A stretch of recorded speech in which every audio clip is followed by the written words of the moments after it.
Big Brother, mainstream media, government cover-ups. You want answers? Well, so does he. He's Alex Jones on the GCN Radio Network. And now, live from Austin, Texas, Alex Jones.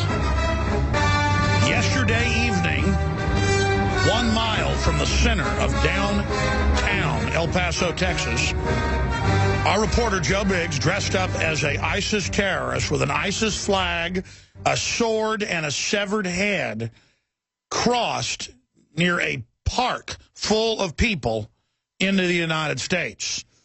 Now, the reason we're doing this is to show the war on terror is a hoax and a fraud. Our borders are wide open. Criminal elements of our government are openly funding and supporting ISIS, IS, Al-Qaeda in Iraq. And this is being done to show that if there are terror attacks in this country, the government let it happen while letting illegal aliens fly without IDs, while harassing citizens and using the terror attacks of 9/11 as we approach the 13th anniversary to take our basic freedoms. This report is extremely powerful. You can see the video at Infowars.com. Here it is for the radio audience.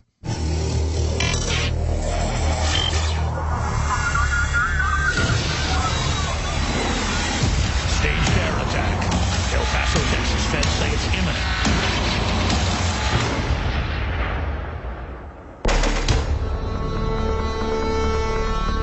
The feds have issued a terror alert and believe an attack by the terrorist group ISIS is imminent on or before September 11th, the 13th anniversary of the worst attack on American soil. Infowars investigates just miles from the center of El Paso, Texas, where we were able to cross the river from Mexico into America. Thousands of other than Mexicans cross our borders from over 75 different countries. Infowars has shown you time and time again that our borders are intentionally left unsecured, and now these ISIS psychopaths are ready to strike at targets on American soil. We know our government has created and funded ISIS, so whether or not this is a real threat or a false flag, the globalists are now one step closer to their endgame, stripping us of all our liberties. So we dress up like an ISIS jihadi to be as obvious as possible, to show and to illustrate just how wide open the border really is.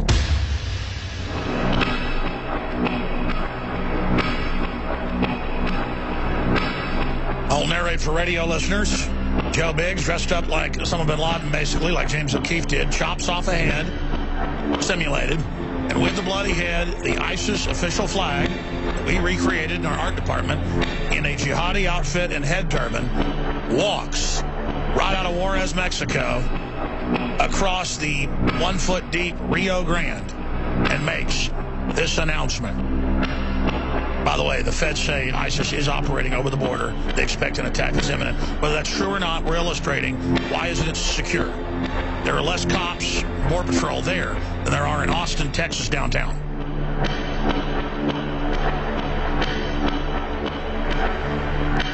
Thank you, Obama, for leaving your southern borders open so ISIS can terrorize America. ISIS thanks you, President Obama. We claim this land for Sharia law.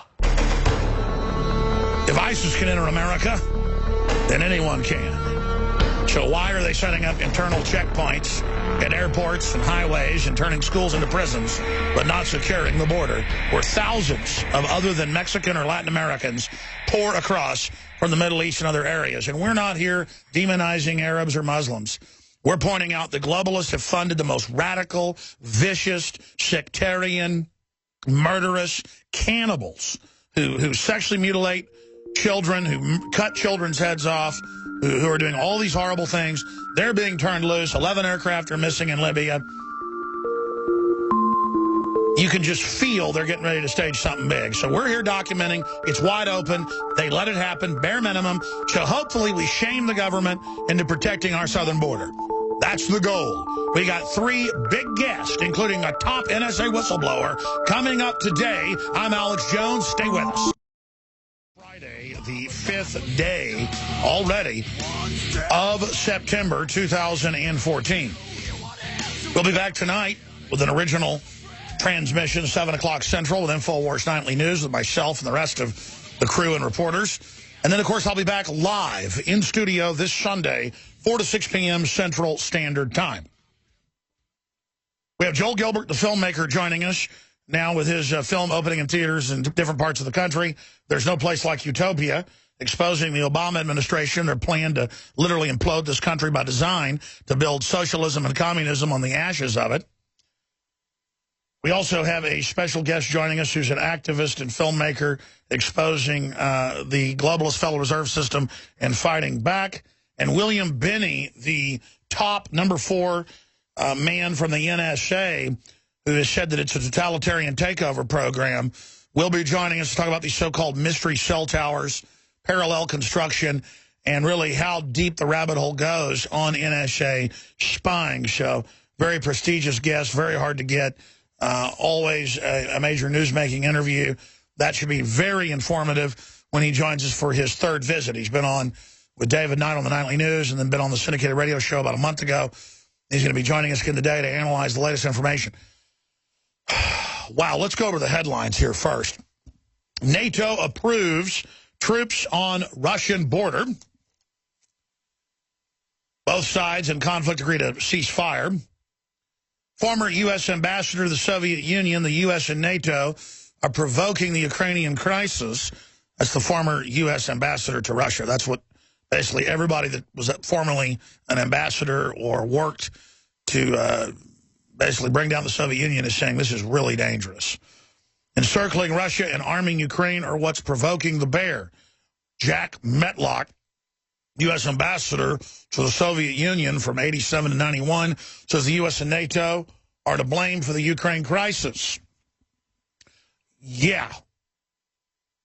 I just tell it like I see it. I've never been for any of these wars against Serbia, against Iraq. I was against attacking Libya to put al-Qaeda in charge, who's now basically taken the whole country 3 years later. I am now supporting Senator Rand Paul and his call for Obama to really bomb ISIS. Because if they don't, it will engulf the entire Middle East and triple gas prices, which is part of the globalist plan, is to create such a worldwide crisis that then they'll bait and switch and go attack Syria, Egypt, Iran, you name it, and start World War III. And then ISIS and Saudi Arabia will laugh all the way to the bank. Remember, Saudi Arabia supposedly attacked us on 9/11, so we attacked Iraq. Now, our government for 4 years has been funding al-Qaeda to attack Syria, Libya, and other areas. And so now the answer is bomb Assad again.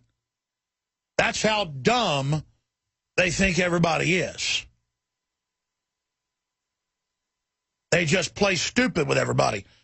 So I'm just telling like it is. It's not that Russia's some angel over there. It's that they're not offensively in our backyard. Russia isn't taking our liberties. They're not passing Obamacare. They didn't open our borders. They haven't gotten 92 million people not working now, 100 and something million on welfare. Latest numbers out of the Congressional Budget Office and a bunch of other sources as well. That's in CNS News. All of this is going on. So NATO approves troops on Russian border. Former U.S. ambassador to the Soviet Union. The U.S. and NATO are provoking the Ukraine crisis. Yeah, that's like saying that fish swim in the ocean. The West overthrew Ukraine when they didn't join the EU. Russian general demands preemptive nuclear strike doctrine against NATO. So what happens next? Zero hedge up on Infowars.com. That's in the Russian news. Now that our media is saying that means they want to nuke us. No. 6 years ago, in 2008, NATO changed the doctrine, and the United States changed the doctrine, and said they may preemptively nuke Russia first. That broke MAD that had been around since the mid-50s, mutually assured destruction, or MAD, where if you launch a nuclear attack, we launch. And then we didn't have a nuclear war. Here comes the neocons and the neo-libs. None of them ever been in the military. They're just all a bunch of delusional, crazy warmongers. I mean, Napoleon was a top general genius. He attacked Russia, thought he could win and lost. Hitler was a pretty smart guy overall, though he was obviously mentally ill. But it was a military. He had Iron Cross first and second class. That's the Congressional Medal of Honor, Iron Cross First Class. Was a corporal in the German military and had all these top generals, and he lost. So even generals end up miscalculating. We got a bunch of globalists and a bunch of Goldman Sachs and J.P. Morgan bankers that run the EU that want to eat up all these countries like Greece and Poland and Ukraine. And Russia says, no, you can't have our oil fields and our oil infrastructure we built in the last 100 years. It's ours. You can't have our military base we've had for 500 years on the Black Sea. And so they've just sent in NATO-backed mercenaries to attack them. I mean, that's what's going on here. It's crazy. Russian general demands preemptive nuclear strike doctrine against NATO. So they're saying, okay, 6 years ago you changed your doctrine, saying you can nuke us first. We want the doctrine changed and change our war plan to nuke you first. And as the former top CIA analyst Ronald Reagan and George Bush said here just last week, that means some kind of missile gets launched or they get a blip that's wrong. They will have a doctrine with the generals to go ahead and pull the trigger and launch a full-out nuclear war. And where are your glitterbug preachers teaching faith-based initiative, state-run media, clergy response team, state-run biblical doctrine, unbiblical doctrine? Where are all you guys going to be when this happens? And you don't get the golden parachute, you don't get raptured out of here up to the Enterprise. All you glitter bugs busy, out there. And I'm speaking about the so-called Christians of this country who aren't protesting the abortuaries, who aren't protesting the open borders, who aren't protesting all the tyranny and corruption. You just go hide in your churches and then secretly get government walking orders, marching orders, and spew garbage at your mindless flocks. You are literal devils, red devils in the pulpits, and you know it. Every time I see you, all of you, I want to throw up. You will lose everything because of your cowardice, and God does not know you. I just want to say that. It's obvious. Look at the fruits of what you do. Look at how the churches have turned this country over. And instead, they'll just have street preachers obnoxiously screaming at people downtown. I was down on South Congress last night eating dinner, and there were these super obnoxious street preachers just screaming at people, walking out of restaurants at 8 o'clock at night like we were devil worshipers, just totally turning everybody off. I mean, you can just see how the devil wrote this script. I'm sorry, let me move on here. Russian general demands preemptive nuclear strike doctrine against NATO. We're going to get into that today. Pretty big deal. Just can't believe it. Meanwhile, ISIS to the rescue. This is up on Infowars.com, a Tony Cartalucci article from Land Destroyer. Amid NATO's failures in Ukraine, America's terrorist mercenaries threaten war with Russia. I would say the globalist mercenaries. But sure, I mean, the globalists run our country, so you can say, I guess, America. And now they've put out press releases and announcements that they're going to be attacking Russia now. Isn't that interesting? ISIS is going to attack Russia now. They're not attacking the U.S. or Israel yet, though they've said they will hit America when they're done. And have had ISIS flags posted outside the White House and at public events. And clearly, folks, there are ISIS sympathizers in this country. Shia Islam is 80%, and a good 15% of that, so we're talking around 10% of total Islam, is Wahhabist, absolute demon preachers who are murdering Muslims everywhere that dare let their girls go to school or don't make them wear bags over their heads or don't make them, be sexually mutilated. And this is Saudi Arabia's group taking over the world, and now they've announced they're going to attack Russia.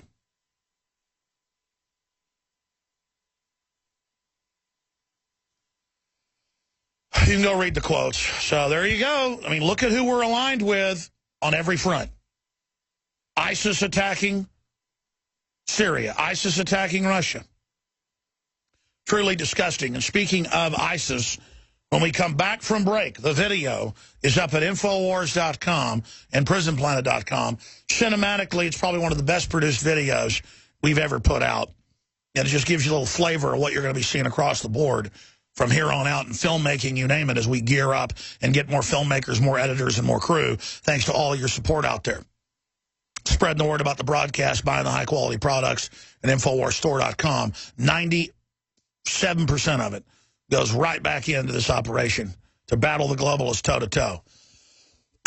And you can go to the site, man crosses U.S. border dressed as ISIS terrorist, simulates beheading. Now, James O'Keefe did this about a month ago, dressed as Osama bin Laden. We went down to El Paso, literally a mile from the city, about 2 miles from downtown, by a park, with Juarez right across the 30-foot river that's about a foot deep. We have video of Joe Biggs walking across, dressed as a jihadi, with the big ISIS, really an Al-Qaeda flag, and with a sword with a severed head. Simulated, plastic, rubber, simulated, cut-off head. Just to illustrate, our border is wide open. And not out in the middle of nowhere in Arizona, right here in Texas. And we got a border sheriff saying the feds have told him and confirmed ISIS is preparing to attack. Segment. I want to be very clear concerning the stunt we've pulled down on the Texas-Mexico border in the most populous city on the border, El Paso, in between Juarez in Mexico, is being done to draw attention to the fact the border is wide open. And last Friday, Homeland Security issued what they said is the most credible threat since 9/11 of an imminent ISIS terror attack on the Texas border targeting El Paso on or before 9/11, now 6 days away. Now, that's newsworthy to go cover.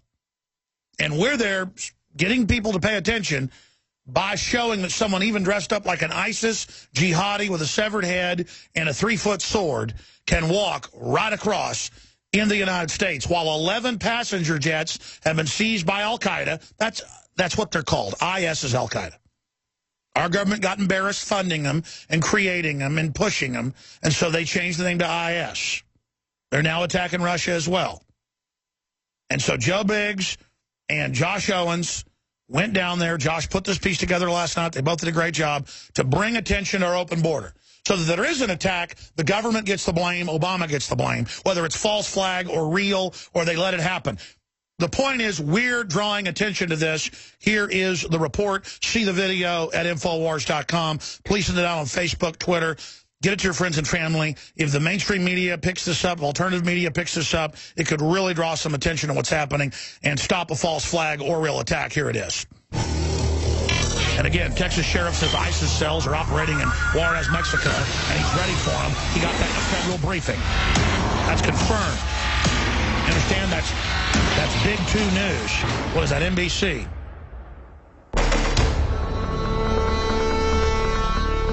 Feds have issued a terror alert and believe an attack by the terrorist group ISIS is imminent on or before September 11th, the 13th anniversary of the worst attack on American soil. InfoWars investigates just miles from the center of El Paso, Texas, where we were able to cross the river from Mexico into America. Thousands of other than Mexicans cross our borders from over 75 different countries. InfoWars has shown you time and time again that our borders are intentionally left unsecured, and now these ISIS psychopaths are ready to strike at targets on American soil.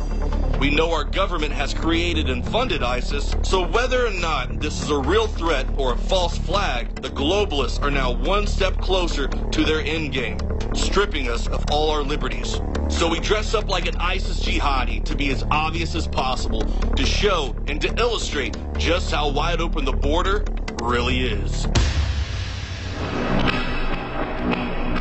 All right, narrating the video, we show the Rio Grande near a city park in El Paso. Juarez right across the border. Joe Biggs simulates murdering someone, chopping their head off with a 3-foot sword. He lifts the ISIS flag and the severed head, loiters, and then begins walking across the Rio Grande that's only about a foot deep at that point, right into the United States. And all day there are people milling back and forth there on that area of the border.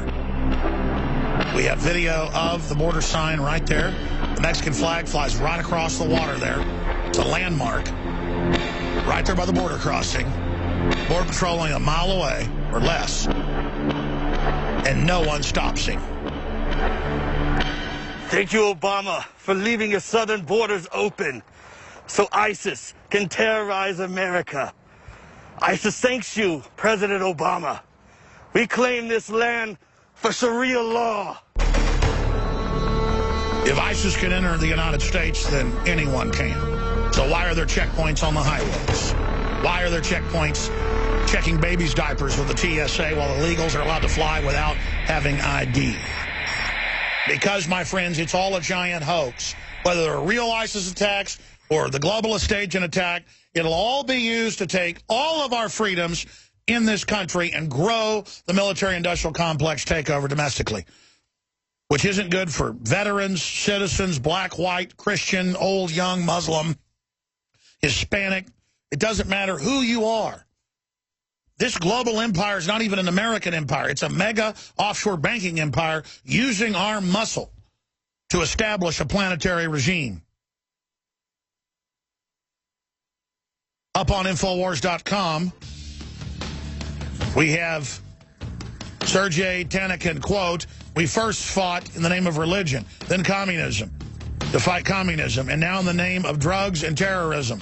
Our excuses for global domination always change." See the graphic, Infowars.com, PrisonPlanet.com. Masses of key intel and news straight ahead. This is an incredible time to be alive, and we're here as your wartime broadcasters.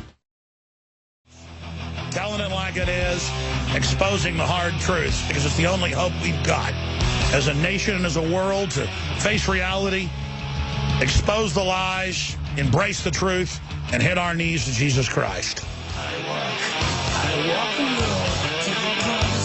All right, ladies and gentlemen, we are live broadcasting worldwide. Coming up at the start of the next segment, we have something very powerful we're going to premiere here that will, again, draw attention to the fact that our borders are completely wide open as part of a North American Union deal. You've seen all these top generals, all these leaders say that's the plan. We're drawing attention to it. And this video will go live on YouTube simultaneously, and will go up on Infowars.com in the next segment. Buckley, are you ready to do that? And I'll give you the headline. But let's just be ready to launch and have it go up on Infowars.com for all the radio listeners so they can go see it at the start of the next segment. PrisonPlanet.com as well. We'll tweet it out at Real Alex Jones. Then filmmaker Joel Gilbert joins us. And more. William Binney, former top NSA whistleblower. And more. But if you just joined us, man crosses U.S. border dressed as ISIS terrorist, simulates beheading. Stunt took place in exact spot where feds say ISIS terror attack is imminent.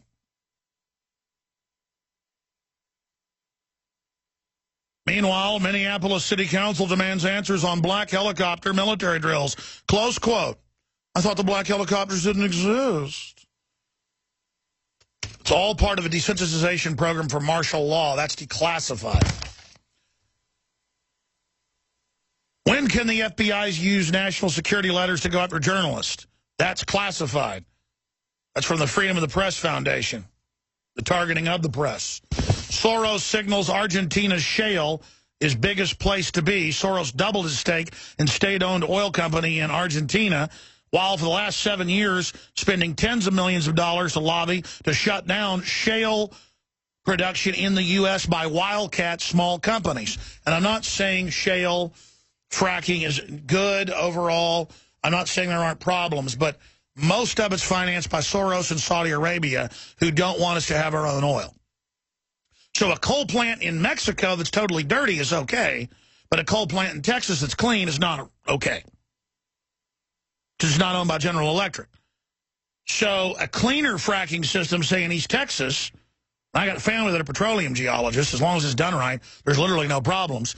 That's not okay, but a dirty one in Argentina is okay. Because, see, that's how you make money if you're George Soros and Warren Buffett. You don't let the Keystone Pipeline come in, and then the oil of Canada has to be shipped out to the West Coast and to China on record. See, that's how big fortunes are made in the mafia system is gaming everything. Just thought I'd tell you how things really work, just in case everybody wanted to know. That's all George Soros and Warren Buffett, the two work together, do. They just run around continually. They'll lobby to get laws passed that you can't have arsenic at, 1 part per billion in the water, which doesn't even hurt you. But then all those other toxins can be added, just so then they have a patented system and then make cities buy their multi-billion-dollar water cleaning thing to cut out the arsenic. It's all a big game to them. And then on the other end of it, dump fluoride with hundreds of other chemicals into the water after it's been purified. It's all part of sick jokes to them. I mean, there's no end to what they do to us, no end to the scams they pull. They absolutely love it. Look at this headline. Do you receive free lunch at work? The IRS wants to tax it. That's right. A couple times a month, I end up buying the whole office food. We get Mexican food. We get barbecue. We get vegetarian stuff sometimes. Runs the gamut. And even though I pay taxes on that as a company, and even though I pay all these regulatory fines and fees on every level, and we pay to drive over there with the gas we use and sales tax, the IRS wants to surveil everything you do. There are few agencies more hated, corrupt, and degraded in the entire nation, and that's not saying a lot. And it's a Michael Krieger article up on Infowars.com, and it goes into how they want to tax your lunch now at work if it's given to you.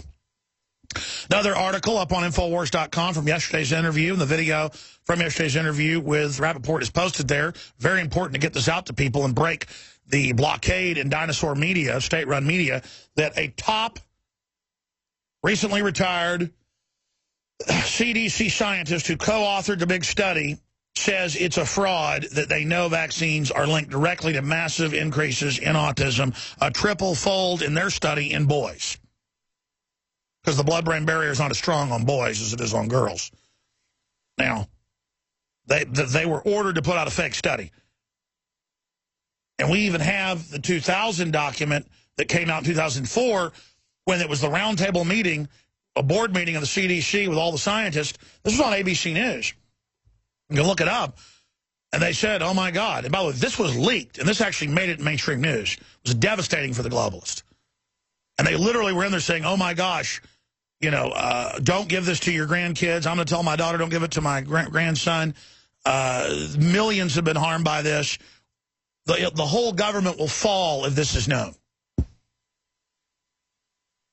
fact, I'm going to do a report. I want to have my research crew re-pull the 2004 ABC News, CDC new. I forget the exact headline. It's something like you guys probably pull it up right now. Let me think of the exact headline. I meant to do this yesterday. Let me just go into my archive here. My own little brain. What was the exact headline? CDC new vaccines were causing autism. CDC board new vaccine autism link ordered cover-up. And you read the transcript that was released of the meeting, that the secretary was there copying down, taking dictation. And then you understand that was 10 years ago. Well, actually, 14 years ago, but 10 years ago it came out. No one's gotten in trouble. They haven't stopped. They've added more vaccines they claim are compulsory, which aren't. Another lie, another hoax, another fraud. And they're now trying to make them mandatory. And now they push them on pregnant women. The inserts still say don't give any vaccines to a pregnant woman. But then instead of admitting they're killing everybody or maiming people, they just go, oh, there's no side effects, safe and effective, give it to pregnant women. In fact, in 2009, with the whole H1N1 hoax, I remember on the news saying, pregnant women ought to take 2 flu shots. Yeah, because you need one of those like a hole in the head. Do you have any idea what that does to a pregnant woman? We've had medical doctors on the nightmares that it causes. They know. Any nurse, any doctor listening who graduated, 10, 15 years ago, 20 years ago, and not 5 years ago, knows, yes, you never give pregnant women shots. But all the new ones go, no, you give extra. I mean, what a cult, man. State-run medicine, state-run media, state-run churches, state-run education, state-run. And who runs the state? The big mega banks. The Bill and Melinda Gates Foundation, the Rockefeller Foundations, the Annenberg CPB Foundation, the Carnegie Endowment. And what are their goals? Go read their public goals. Worldwide planetary government force population reduction. So we need to get this bombshell article out to everybody. It's up on Infowars.com. I mean, you should print it off. You should send it to your friends and family that have kids, or your daughter or your son who's having a kid, their family. I mean, I see pregnant women in an elevator. I see pregnant women at a grocery store. I see pregnant women at the park. I see pregnant women anywhere. I walk over and I go, hi, I'm Alex Jones. I cover media and news, and a lot of them think, oh, I know who you are. I'll say, okay, well, just want to let you know I interview a lot of medical experts, and I just got to tell you, please investigate the inserts of the vaccines, because they're going to tell you safe and effective, no side effects. Get the insert, read it. It'll say narcolepsy, epilepsy, cancer, death, heart attacks, brain embolisms, autoimmune disorders, Guillain-Barré. Don't believe me. Ask for the insert. Now people are doing that now. They'll give you a one-sheet printout, frequently asked questions. You don't want that. You want the drug insert. And a lot of times they go, no, my husband or my mom's already saying, look at that, and I already knew that, but thank you. A lot of them they go, yeah, I know there's some problems, but, I'm worried on the other side. Like, what will they? I go, listen, just read the insert. And sometimes they'll start arguing. I'll say, listen, I just got a responsibility to tell you. I'm not going to apologize. I love you. I do it in restaurants. My kids don't even say, oh, Dad, anymore. They don't even get embarrassed anymore. I'll be in a Mexican food restaurant or wherever. Last time, a few weeks ago, I was, and there was a lady in there pregnant with her husband. She already had another kid. And I went over and I said, what a great family you got here. Because that's and then I spent a minute or two. They ended up thanking me. But I'm not in people's business, folks. It's my business and your business that they don't get to hurt these kids. It's normal to be informed. It's normal to be involved in a free society.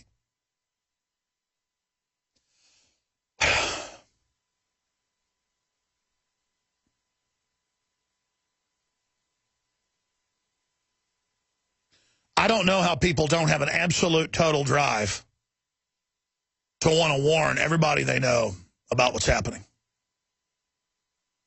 We're all in this together, folks, and society is degenerating by design. Every major defense department, the British, the U.S., says total collapse is coming. We've shown you the Ministry of Defense reports, the Pentagon reports, the Rand Corporation reports. Secretary of Defense Hagel said the, quote, whole world is blowing up. And here's the deal. Under Agenda 21, Cloward and Piven type mindset, that's the plan. Because the globalists have exempted themselves from everything, indemnified themselves with diplomatic and corporate immunity and administrative law courts, transferred the power to international unelected boards. We're already in a global government right now, in their own words. And the global government is basically run by people that are archetypal Carl Jung totem poles of evil. And by that, they are a hierarchical system that has sold out to the dark side for temporal power on terra firma, on this flying rock that has a thin skin of life on its surface. We live on a planet with flying fish, hundreds of species of parrots, an atmosphere, mountains, stars all around us. And meanwhile, we have evil globalists running things to the ground, trying to shutter our consciousness, shutter our perception, so they can play God and dominate us. You people aren't even 1/1 of even understanding the face of God if you don't want to empower humanity. And if you want to butcher creation and engage in wild, mad scientist experiments on your lustful power trip. This came out last week, but there's more info this week confirming it. Brain-to-brain telepathic communication achieved for first time. Team of U.S.-led, how about documented for the first time? Oh, yeah. Oh, yeah. Yeah, science did it. Yeah, right. Team of U.S.-led researchers successfully achieved brain-to-brain communication between humans from India to France with brains controlling the instruments. Ladies and gentlemen, it's been scientifically proven, major university studies, you can look them up, that you can tell when somebody's looking at you. How many times have you been walking through the woods on your own property, if you got property, and somebody's poaching, and you feel them looking at you, and you walk 200 yards to the woods and find them in a tree stand staring right at you? Or how many times you've been sitting there at a restaurant, feel somebody looking at you, and you turn around, they're looking at you, and their eyes are right on you? Everybody knows that there is some type of electromagnetic, whatever you want to call it. It's been proven that birds and bats and insects know how to fly thousands of miles, monarch butterflies, off of magnetic cells in their brains. Humans have these as well. That's what we navigate off of. It's what, again, ducks navigate off of. It has something to do with that at the science level, but it's even deeper. But I love how science, so-called science, acts like they've done it for the first time. No, just because you did brain-to-brain communication and believe you've proven it for the first time does not mean it's been done for the first time. There are a lot of things going on in heaven and earth that aren't in your books, Shakespeare wrote. We all know it. It's written on our heart. About to end the first hour. A bunch of very informative guests coming up in the second. Speaking of the second hour, a lot of key Second Amendment news. Under Obama, only the rich 10% saw incomes rise. NASA says asteroid will pass, quote, very close to the Earth on Sunday. That's all coming up. We're being sent by listeners from Houston and Milwaukee and you name it. Photos of people at coffee shops and delis and at parks wearing ISIS T-shirts, wearing ISIS badges. And I'm seeing them on a lot of leftist sites. We saw ISIS signs show up in Ferguson, Missouri. We've seen them show up at the White House. It's the new Che Guevara. So we're going to have an article later explaining how the new Che Guevara is ISIS patches, ISIS flags, is the new Vogue.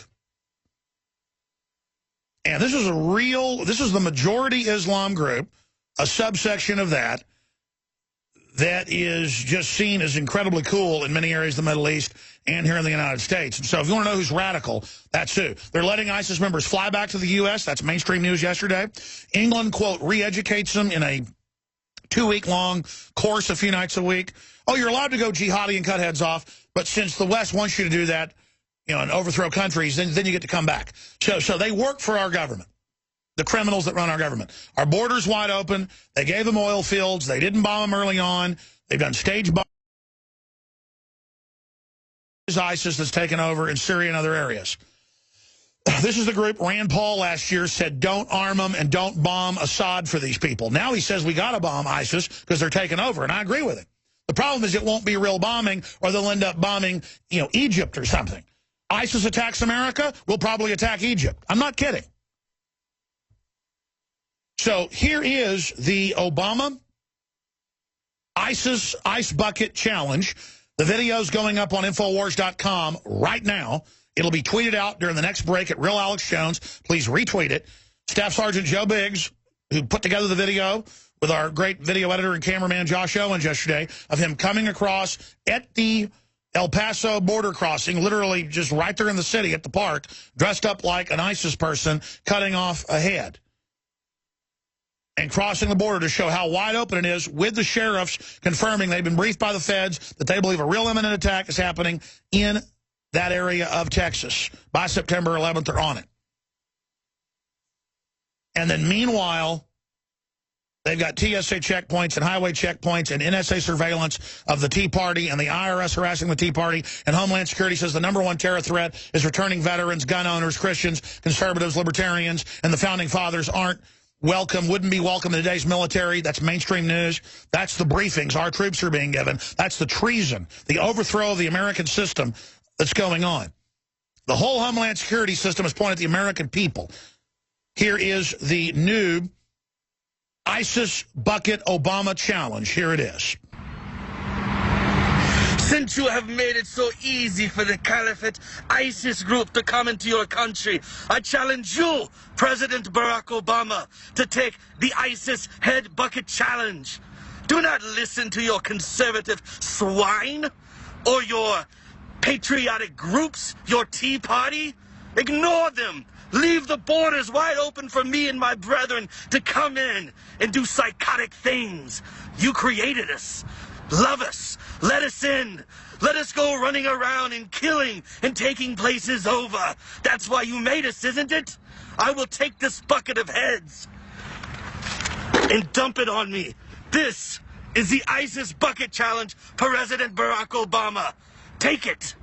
It's a liberal, yes, liberal. All right, and if you're against it, you're racist, folks.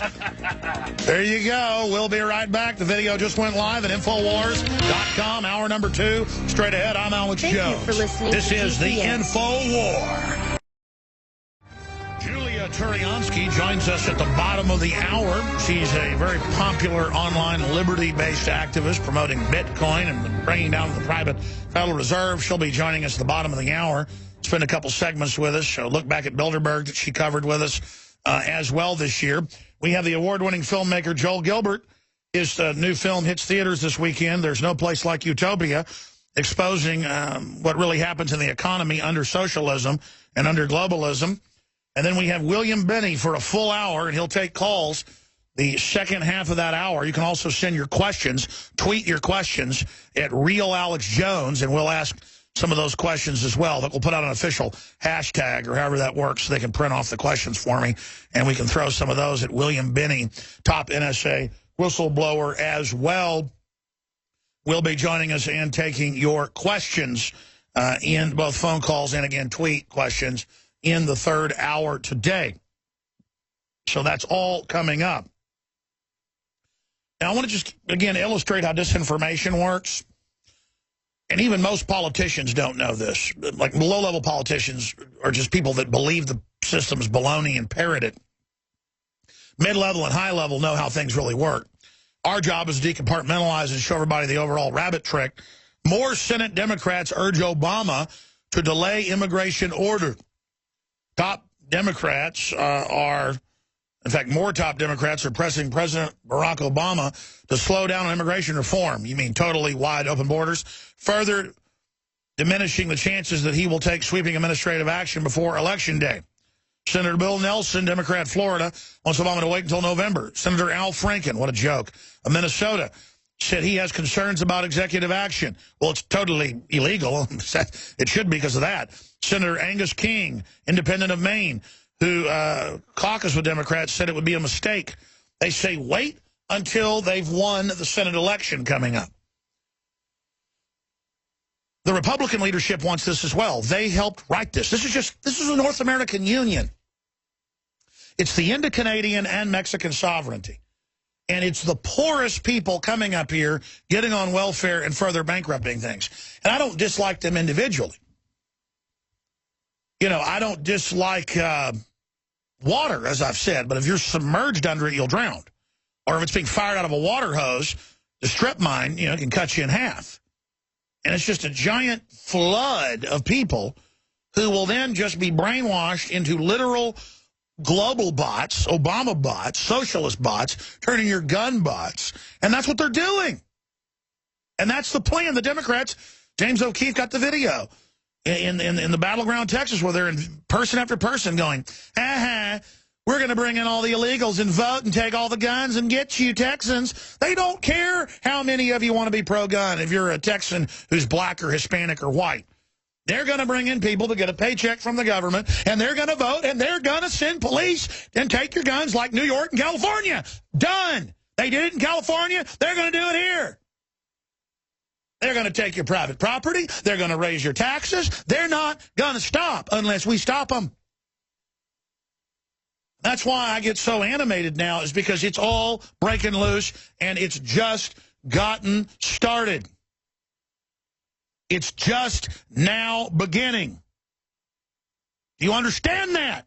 This is not a game. It's not a joke. It's real, real, real, real. And people, again, get obsessed about football and their team winning. I'm obsessed with not being totally chumped, totally punked, totally gamed, totally manipulated, and just watching the country destroyed by the globalists like they've done so many others. Like, I hate watching them overthrow Ukraine. I hate watching them overthrow Syria and Iraq. I hate watching them turn Al-Qaeda loose. It's like watching people get mugged and killed and you can't do anything. And then I'm next, you're next. No, no. Good people got to wake up, get together, and take the world back. We'll be right back from break. Everybody knows that I'm a libertarian constitutionalist who listens to this broadcast.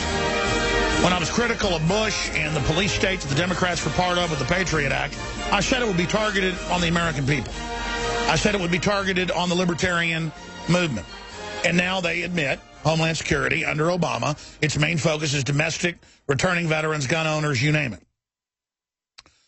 I've not been an Islamophobe. I don't hate people that are Muslims. I went to college and high school with Muslim folks that were friends, nice people. I was against both Iraq wars. You don't have Saudi Arabia involved in 9/11 and then we attack Iraq. That said, ISIS is a real threat. ISIS has been funded by NATO and Obama in Libya, in Syria, in Iraq. That's all admitted now. They've been given Stinger missiles. That was what Benghazi was about. Colonel Schaefer's on next week. We said that days after it happened. It's now been admitted.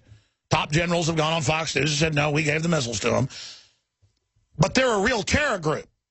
Just because the West and criminal elements of our government are working with them doesn't mean they control them. And they are now in Juarez, across from El Paso, inside Homeland Security memos. These were not publicly put out in fake terror alerts for election time. We've got people in the general's office at Fort Bliss. We've got more than that. CIA, you name it. Who people that have been leaked info before, the system doesn't like, saying there are ISIS groups forming inside Mexico right now, and that's in the news today. ABC News reports, NBC News reports. Texas sheriff says ISIS cells are operating in Juarez, Mexico, and he's ready for them. He was given this in a briefing, online briefing with the feds. Now, whether it's real or not, they're getting us ready for a terror attack that will be used to take our liberties. That's why we sent Joe Biggs down to the border to dress up like a jihadi with an ISIS flag and do a simulated beheading in the park on the Mexico side, inside El Paso, on the edge of town, by the big Mexican flag. Man crosses U.S. border, dresses ISIS terrorist, simulates beheading. Stunt took place in the exact spot where feds say ISIS terror attack is imminent on or before September 11th.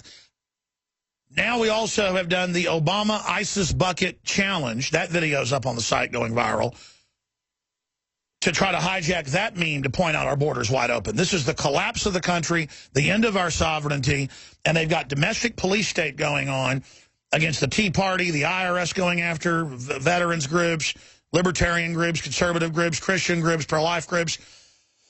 So we're down there pointing out that they have no security where we need it, and then meanwhile the TSA is literally checking babies' diapers and putting us in naked body scanners to train us how to be prisoners, to train us to be under state control, to end our free society. But I see a minority of the commenters going, Alex, you're with the feds promoting a terror threat. You know, there's no such thing as Islamic extremism, blah, blah, blah. No, there are real Muslim terrorists out there, okay? That's a fact. The government lets them attack, funds them, sometimes totally stages it to be able to take our freedoms. We're pointing the whole thing out preemptively so that if there is an attack, everybody knows they left the border wide open. That's what we're doing. And it's got the trolls hopping mad. I've never supported military action against Serbia or any of these countries. I support Rand Paul saying we got to bomb ISIS right now because they are killing Christians and innocents everywhere. They're taking over.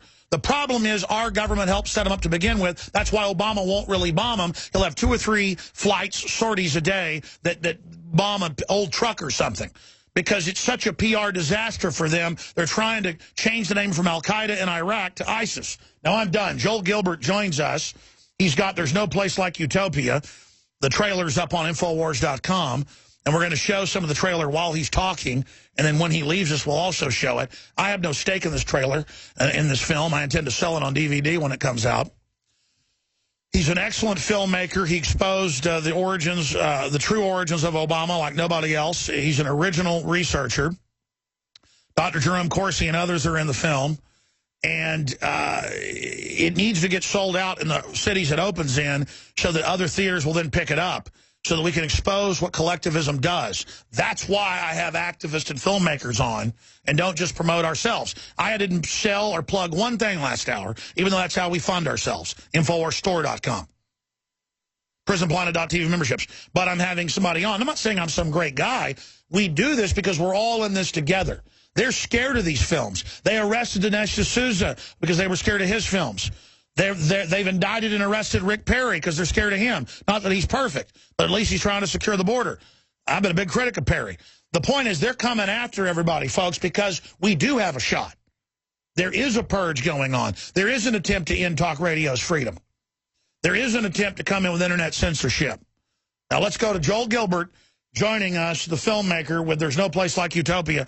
Joel, so much is going on right now. Tell us about where the film's opening, what's going on with that, but then your take on our government openly funding ISIS, the craziness that's going on. I mean, it's just getting so bizarre right now. Well, unfortunately, it's all quite predictable. I'll tell you first, There's No Place Like Utopia. We opened in Denver a month ago, sold out everything. Now we're in 3 theaters in the Houston area. Anybody can please come out this weekend on Fandango. You can get tickets in advance.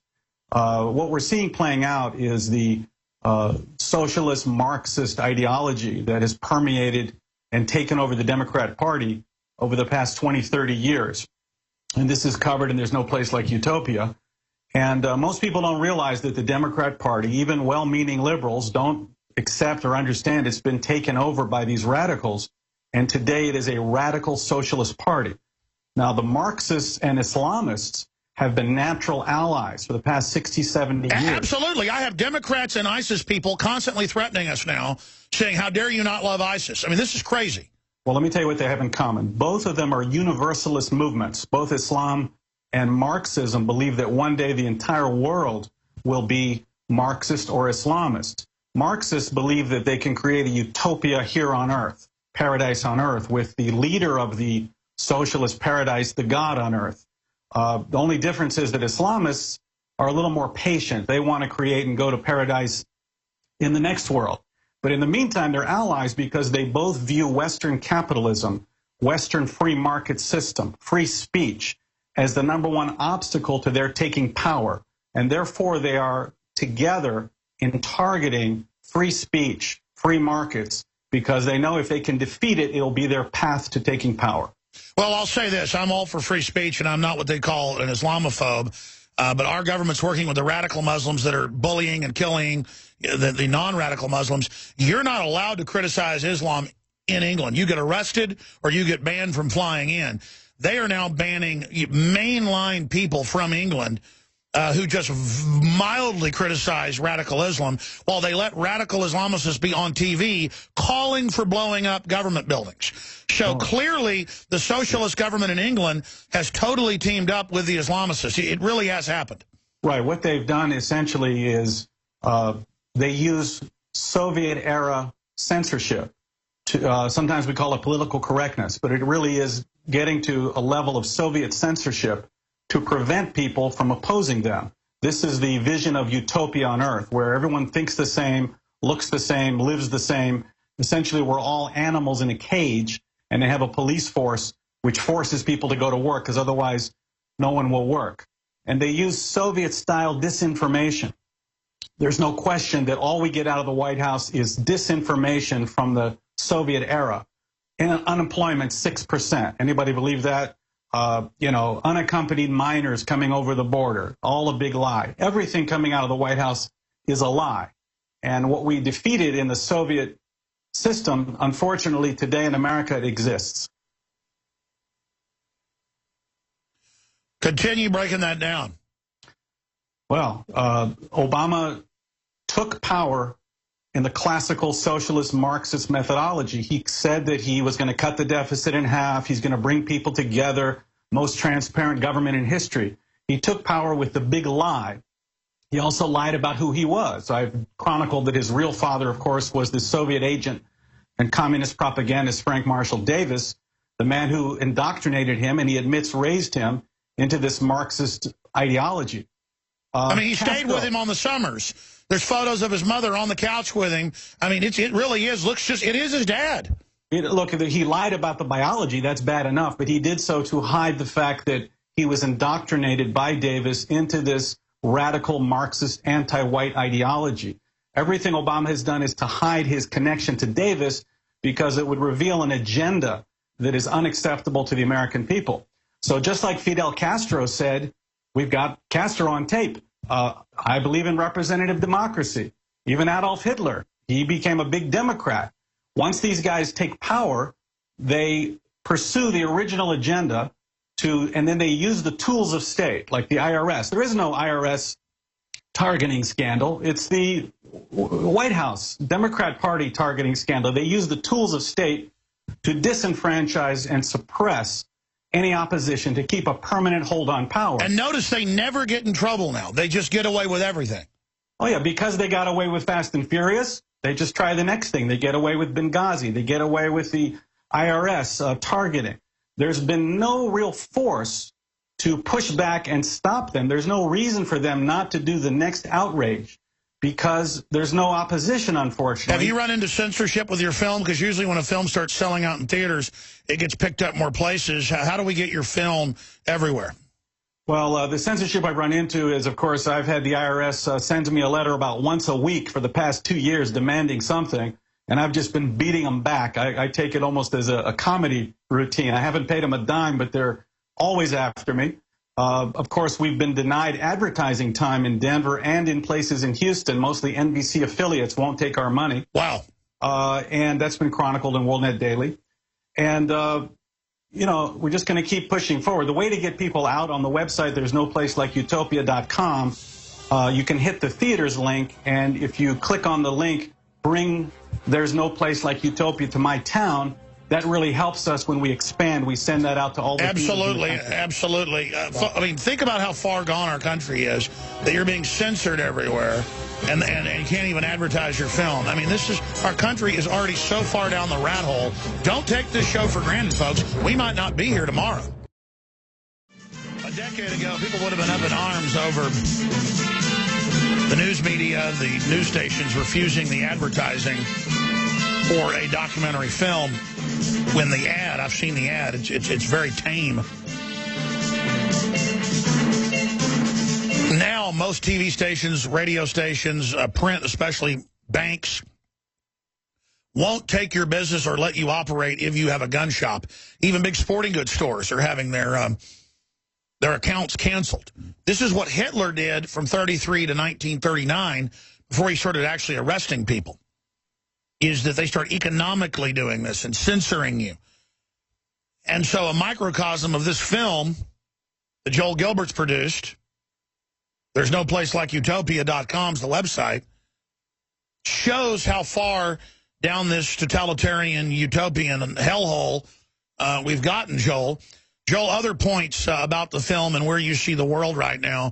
Obama has like a 37% Gallup, one of the lowest ever for a president. But still, he just doesn't care. He moves forward in an authoritarian way, says he'll sign executive orders that have never been done on military, on borders, on energy. He is setting the precedent that presidents are elected dictators. Well, Obama is a professional agitator. He was brought into Chicago by Bill Ayers' father to become a community agitator. The word organizer was just a nice way to put it. It's to rub salt in the wounds of minorities and then use their discontent to take power. That's the written ideology. That's what he's doing in the White House. Everything he's done is meant to agitate and divide the country economically and by race so they can promise people, give us the power and we'll make it right for you. I did experience in the film, I went to Detroit, Southside Chicago, Newark, all these progressive cities that have been controlled by Democrats for 50, 60 years, and they've got 60% unemployment, drug culture, taxation, no jobs. These people have been regressing all these years, not progressing. But I did find some inspiration. You'll see that in the film. When you talk to these people, they're like, they want nothing to do with this progressive agenda. No amnesty for illegals, no marijuana.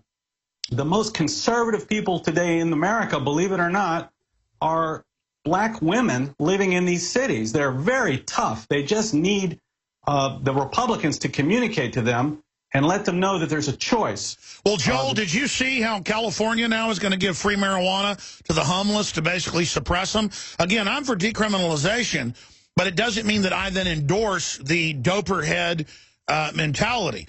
And clearly George Soros wants everybody smoking super high-powered weed, so they're all zombies. And when you look, how do you fix this problem? Well, go ahead. A drug culture is much easier to control and enslave. The idea of, I was in Colorado and Denver, we went to some of these marijuana clinics, and these people are smoking dope on the street, driving, smoking dope, and they don't care about politics. They don't even remember what day is election day. And these people are very easy to control. So California is running amok with our, Governor Moonbeam from the 70s. He's back with more of this nonsense. And it's going to take a grassroots movement in America and a Republican opposition to really draw a line in the sand. And I want to explain why we got to take the Republicans over here briefly. After they implode Michigan, implode California, implode New York, implode Florida, the Democrats then move to constitutional states that are wealthy and successful like Texas, and they don't change. They then wreck that state. I'm living under this now. And so they've got to be stopped or they will destroy the whole country. They move like locusts from field to field. I think they can be defeated if the Republicans make the argument, even in the inner cities, that you can choose American values, free markets, free speech, opportunity, and prosperity, or you're on the progressive road to hell. If they make that argument, they win. What do you do, though, about the Republican leadership being just as bad as the Democrats? That's the big challenge right now. The Democrats are so bankrupt of ideas, and they're such failures and such liars that it really doesn't take much to turn it around. And we don't have, unfortunately, on the other side, a leader has not yet come forward who has the courage to tell the truth and tell it like it is to the American people. Well, there's no doubt that socialism has collapsed Latin America, and now it's here.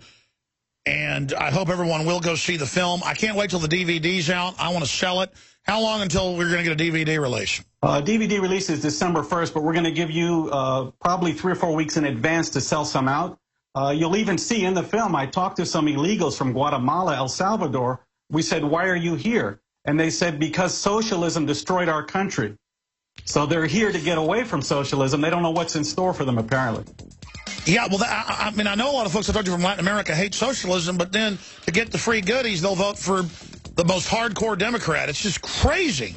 All right, Joel Gilbert, thank you so much. And again, people can find the film, how to get it in their local theater. There's no place like utopia.com. Great job, and we'll talk to you again soon.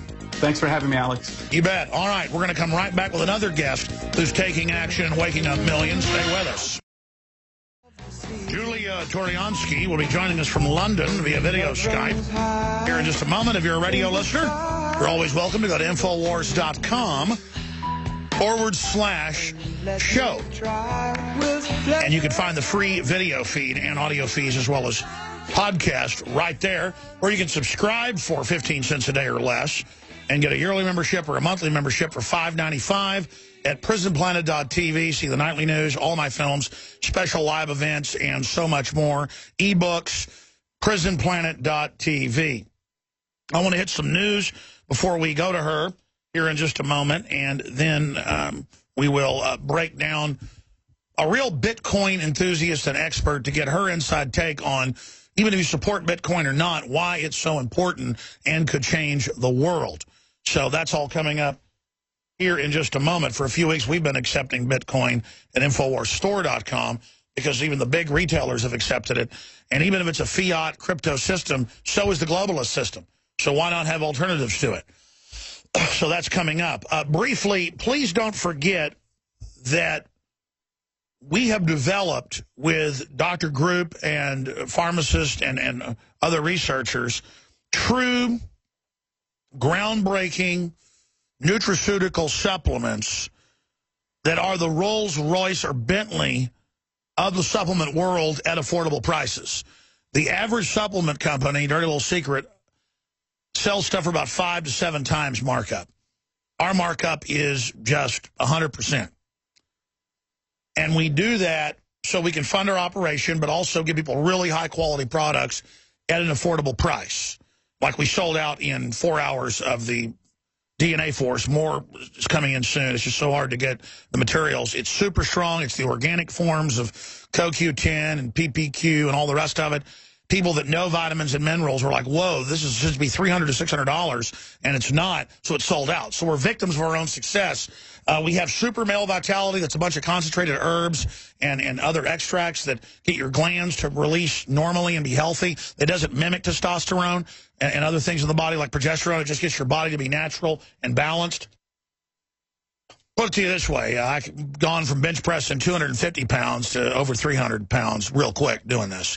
So Super Male Vitality, Super Female Vitality, available at InfoWarsLife.com. The Survival Shield X2, the only deep earth, pure crystal form of this.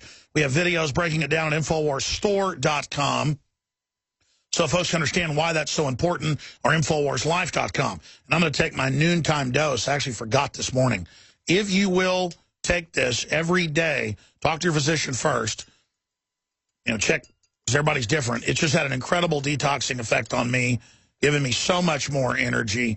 It's really been amazing. And a couple times a day, I take a dropper or two. I take more than I used to now of that, of the Super Male Vitality, and then of this special elixir that isn't out yet. We're trying to hurry production of it, but I'm always taking the stuff for months and months before it's available. We got some new products coming out soon, InfoWarsLife.com. They're going to be very popular because people use it. And then you see the reviews online, not even on our own site. We're talking 5 stars when nobody else is getting that, because this really is the big secret. And the best part is it then also funds this operation and free speech and overall liberty. A lot of people say, I will never take iodine. It tastes horrible. The stuff at the store will basically kill you, folks. Regular stuff you put on cuts. And then you've got the so-called nascent iodine out there that's in alcohol that tastes like rocket fuel. This is different. This is real iodine. I'm trying to explain that to people. InfoWarsLife.com or 888-253-3139. And that's how we fund this entire operation, is the PrisonPlanet.tv memberships, our radio sponsors, and the products that we sell, whether they're InfoWars dash cams or Molon Labe Pro Gun T-shirts or high-quality documentary films or scientific textbooks on GMO. It's all there at InfoWarsStore.com.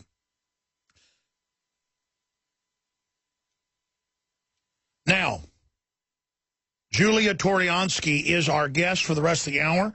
I appreciate her coming on with us. Then we have former number 4 at the NSA, top whistleblower, joining us, William Binney, for his 3rd visit with the InfoWars operation to break down the latest on what he calls a total totalitarian takeover with the NSA, with private interests that are given access to the data to corner markets and control society. We'll have open phones, and also your questions sent to Real Alex Jones will be brought up to him here on air. But first off, let's go to Julia. Julia, you did some reporting for us out at Bilderberg, did a great job over there in Copenhagen this year. So much is happening. Before we get into Bitcoin, you're traveling the world right now. Give us your take on what's happening with Russia and Ukraine, ISIS, Obama acting as a dictator, the Federal Reserve. It's such a crazy time to be alive. And you believe things like Bitcoin are financial revolutions that could unseat the New World Order and make it as obsolete as a buggy whip when automobiles came in. Thanks for joining us. Hi, Alex. Thanks for having me. How are you? Good. Thanks for coming on. Well, I guess a point that I'd like to make is something I recently realized, is that economics and technology is very far advanced, generationally more advanced than political thought. So what we have is we're playing this game within the current systems of politics, which haven't changed that much since politics existed. But the way that we are interacting with the internet revolution, with the information revolution, it's really thrown us into a completely new age. And we've left politics behind. The thought has been left behind in some ways. So this is where governments become nervous about things like Bitcoin and dark web and anonymity networks. And to me, this whole geopolitical cluster of violence it's hopefully the only way we can battle it is through means of transcending the actual framework and not participating in it. And that's why I really support Bitcoin. I agree with you. Elaborate on that. So, okay, you always, and a lot of people who are quite into gold, they refer to Bitcoin as being fiat, so it's not backed by anything, right? And I just want to kind of talk about this because what's gold backed by? Well, gold has inherent value, right? That's what we say. What's inherent value? That's a very subjective thing, right? No, I mean, I get it that technically it's encryption, it's the limited amount of it. It's that people choose to use it as a medium of exchange, that you can claim Bitcoin is not truly fiat. I'm just saying that it is competing on the fiat plane with the fiat systems of the globalist. I don't think so at all. So let me just say why I... Sure, go ahead and elaborate. Yeah, so the best thing about Bitcoin, which is an application on the blockchain, so I'm just talking about the money aspect of Bitcoin, right, is it allows us to completely separate our financial interaction from the abusive systems of banking, cartels, and the state. So, you know, we're supposed to have the separation of the church and the state, and now it's actually very plausible for us to have the separation of money and the state. Now, wow, that means that humans humans worldwide for the first time in history have the ability to be their own bank. And with anonymity applications, we have the ability to be our own Swiss bank. So that's huge. I agree. And now our government is mega banks who want to charge us to use our own money and have bail-ins. This is the true revolution to create our own financial systems, period, regardless of whether they be gold, silver, Bitcoin, or local currencies, state currencies. The answer is diversify how we transact, whether it be barter. Competition is good. Yeah. Competition is good because the best thing will win out, and it doesn't mean it'll make everything else obsolete. There's definitely always going to be a place for precious metals. There's definitely going to be a place for cash because it's the only true, fully anonymous system of exchange. But cash can be anything. Cash doesn't have to be cash. It could be seeds or tokens. It's just the interpersonal exchange. Now, that's what's beautiful about Bitcoin as well. It's peer-to-peer. It's decentralized. It's, again, empowers us on an individual basis.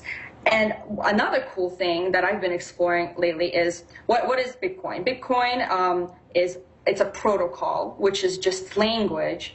And language is speech. And speech is protected under the First Amendment.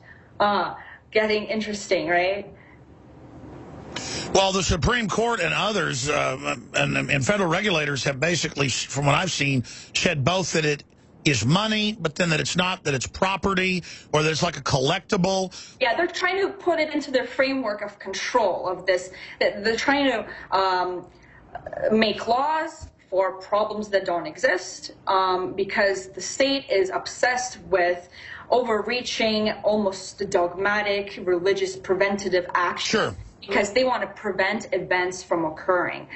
How egotistical is that? And we can just circumnavigate them with using things like Bitcoin. And even if Bitcoin doesn't end up being, one of the dominant global systems, it's on the road to that thought process and the road of breaking the monopoly of the mega banks and the state governments. It's a way out. It's a way out. And with anonymous applications to Bitcoin like this, I'm actually staying at a squat with Amir Taki, one of the leaders in the Dark Wallet project, which is a wallet that makes your transactions anonymous. So the whole there is some problems of transparency with the exchanging Bitcoin, but Dark Wallet allows a new tool to make it much more safe to exchange Bitcoin between people. So, and actually the G7 released a document listing Dark Wallet as one of the #1 concerns for money laundering.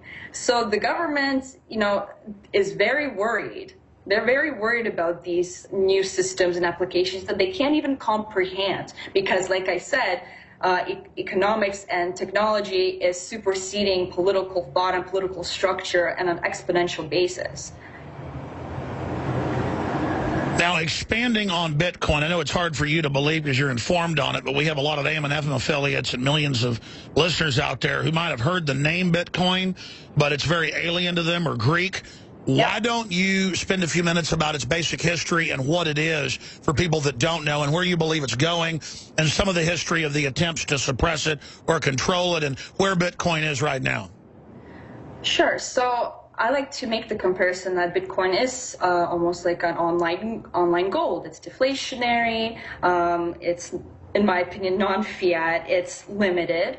And it's mined, which is kind of a funny thing, right? It's very similar to gold. And its history, you know, the creator of Bitcoin is Satoshi Nakamoto, and nobody knows who he or she or they are. And this was a very, very smart move because I'm just going to say he by default, what Satoshi did was stay anonymous. And he did it because he knew he was breaking the law by even creating a competing currency to the American government, right? That's illegal. And also, I think it was very clever because if he did pronounce himself, he would be very famous, but instead he's infamous in history. And only a few people have had interaction with him, and one of these people recently died, Mr. Finney. And interestingly enough, Satoshi was libertarian. This is assumed, but there are certain things that he did that give away what I think to be is a fact. So one of the things is in the Genesis block, which is the first block hashed in the blockchain,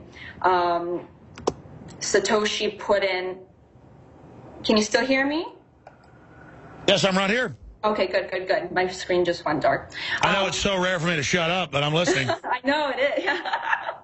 But so what he did is in the Genesis block, he included in the code the headline of when the banks in England had their second bailout. Interesting, right? So that's almost, he's criticizing the current banking system by including that into the very spirit of Bitcoin. So for when people say it's not political, Bitcoin is incredibly political, and it's naive and silly to say that. And people who say that Bitcoin isn't political, they're being intellectually dishonest.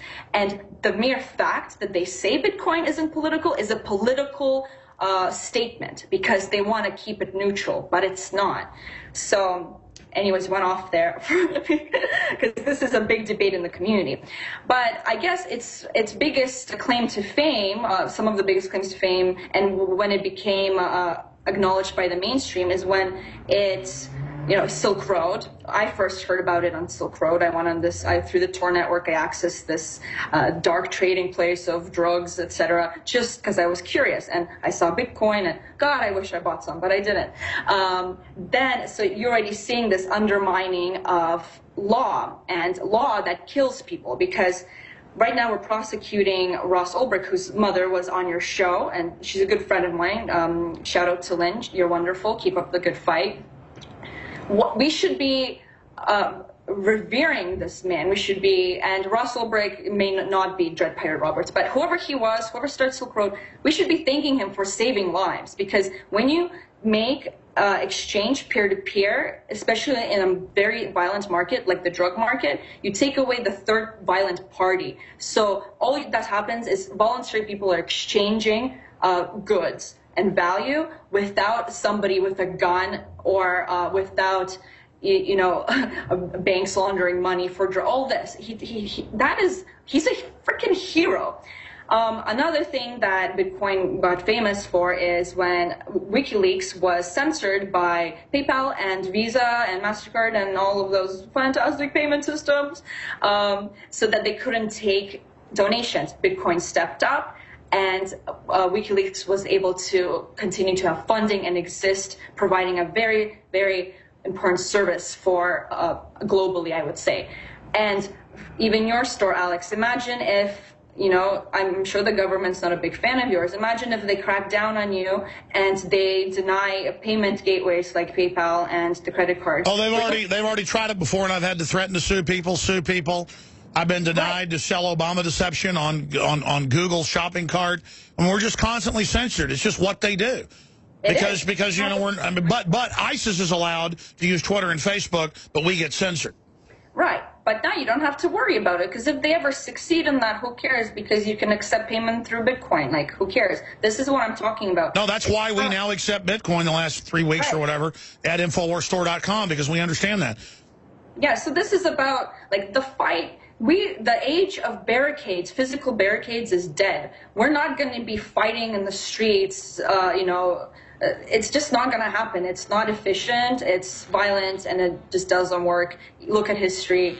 Usually revolutions, physical revolutions, don't turn out to provide us with. There are alternatives to physical revolutions, and we would rather keep it nonviolent. We will defend ourselves and have the moral high ground of being defensive, but we should aggressively pull out of the system. Farmers markets, shop local, Bitcoin, gold, silver, you name it. Stay with us. Our guest will be with us this segment and the short one after that. Then William Benny, top NSA whistleblower, joins us live. And again, you can tweet your questions at Real Alex Jones for him. And I guess the guys can grab those for me and print them off. So I'll ask 4, 5, 6 questions or more from listeners out there that tweet questions at Real Alex Jones. In fact, we'll put out some hashtag on that, or it's already been done. Some of the other news going on. F-15s escorted plane with unresponsive. Fox News Philadelphia reports F-15s escorted plane with unresponsive pilot, officials say. 2 U.S. fighter jets are escorting an unresponsive small aircraft over the Atlantic Ocean, defense officials say. The U.S. Northern Command tweeted at 12:46 p.m. today that the unresponsive aircraft took off this morning from Rochester, New York, with a flight planned to Naples, Florida. Officials from NORAD said they suspect hypoxia, or no oxygen, or deprivation of oxygen may be the possible cause.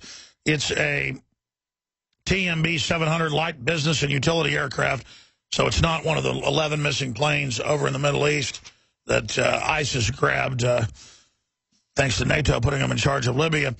Also, NASA says an asteroid will pass very close to Earth on Sunday. Well, it's the government's job to keep us safe, so they need some TSA agents out there to grope the asteroid. NASA announced that a small asteroid will safely pass very close to Earth on September 7th. Why are they calling it small? It's 60 feet in size. If it actually hit the Earth, it would blow up a whole city. But interesting on that front. Okay, let's go back to our guest, Julia with BraveTheWorld.com, a Bitcoin activist who does a lot of interesting pro-Second Amendment reports, you name it. And she's getting into, you know, really a revolution against tyranny by simply going around it with our choices. 20 years ago, you couldn't find organic food on store shelves. Now it's supplanting all the GMO, and they're taking corn syrup out of everything. So, and oh, corn syrup's safe. Eat it, eat it. GMO's safe. Okay, well, we're not going to eat it. And see, now we're destroying them that way. This is the answer. I agree with her. Other points that are important to make. Well, with Bitcoin and the technology behind Bitcoin, I think the term, I wouldn't use revolution, because to me revolution means that you're trying to change. I agree. It's transcending. It's simply circumnavigating. Yeah. It's transcending the system. It's leaving the system far behind in the dust while we're up here, and to the point of where we just don't really care what the state does, because it becomes obsolete and irrelevant. That's where I want to take it. But I forgot to mention a fun point for your viewers, because I know a lot of people are very into gold that listen to you, regarding Satoshi, the creator of Bitcoin. His symbolic birthday is actually the day that Roosevelt passed the Executive Order 6102, which forbade the hoarding of gold. So I think maybe Satoshi's giving, the gold bugs a shout out, and the importance of having a gold-backed system. Well, I think it's good to have a diverse system, and I haven't sold any of the gold or silver I bought 15, 16 years ago as it went up or as it went down. It's a backup. But again, diversification is the answer. And I know the elites themselves are investing heavily in new cryptocurrencies and things. Yeah, diversify, decentralize, and disengage. That's right. Do you think Bitcoin's going to end up supplanting the Federal Reserve System, like that Federal Reserve whistleblower said? Again, I just think it's going to be irrelevant. If it's interesting. People say, oh, Bitcoin is anonymous, it's transparent, blah, blah, blah, but that has its own applications. So imagine if politicians started to use Bitcoin and governments and banks started to use Bitcoin. Interesting, you know, everything's recorded on a public ledger. So it's the transparency is there. So it would, we could see what the politician would give us an address to send our donations to, and we would see exactly what those donations are going to. Well, I want to hear how you think the feds or the globalists might strike back against Bitcoin. Stay with us. Third hour coming up. 5 more minutes with our guests. Then we've got William Binney joining us. Infowars.com, prisonplanet.com. Up on Infowars.com, the ISIS Bucket Obama Challenge. And we have another video. Man dressed as ISIS jihadi crosses borders, simulates beheading in a major city. Just to illustrate, the border's wide open. But then they've got the TSA groping everybody. The war on terror is a hoax and a fraud. This is meant to expose the hoax, not bolster it. I'm like the progenitor of exposing the war on terror as a hoax day one, not bragging the granddaddy of it. So fools out there going, hey, Al-Qaeda works for the globalists. Yeah, I know, but it's like turning starving pit bulls loose on a bloody child. Just because you run the dogs doesn't mean they're not real. Trying to explain that. It's a globalist destabilization force, so people can't live on their own, so they beg for centralized government. Problem, reaction, solution.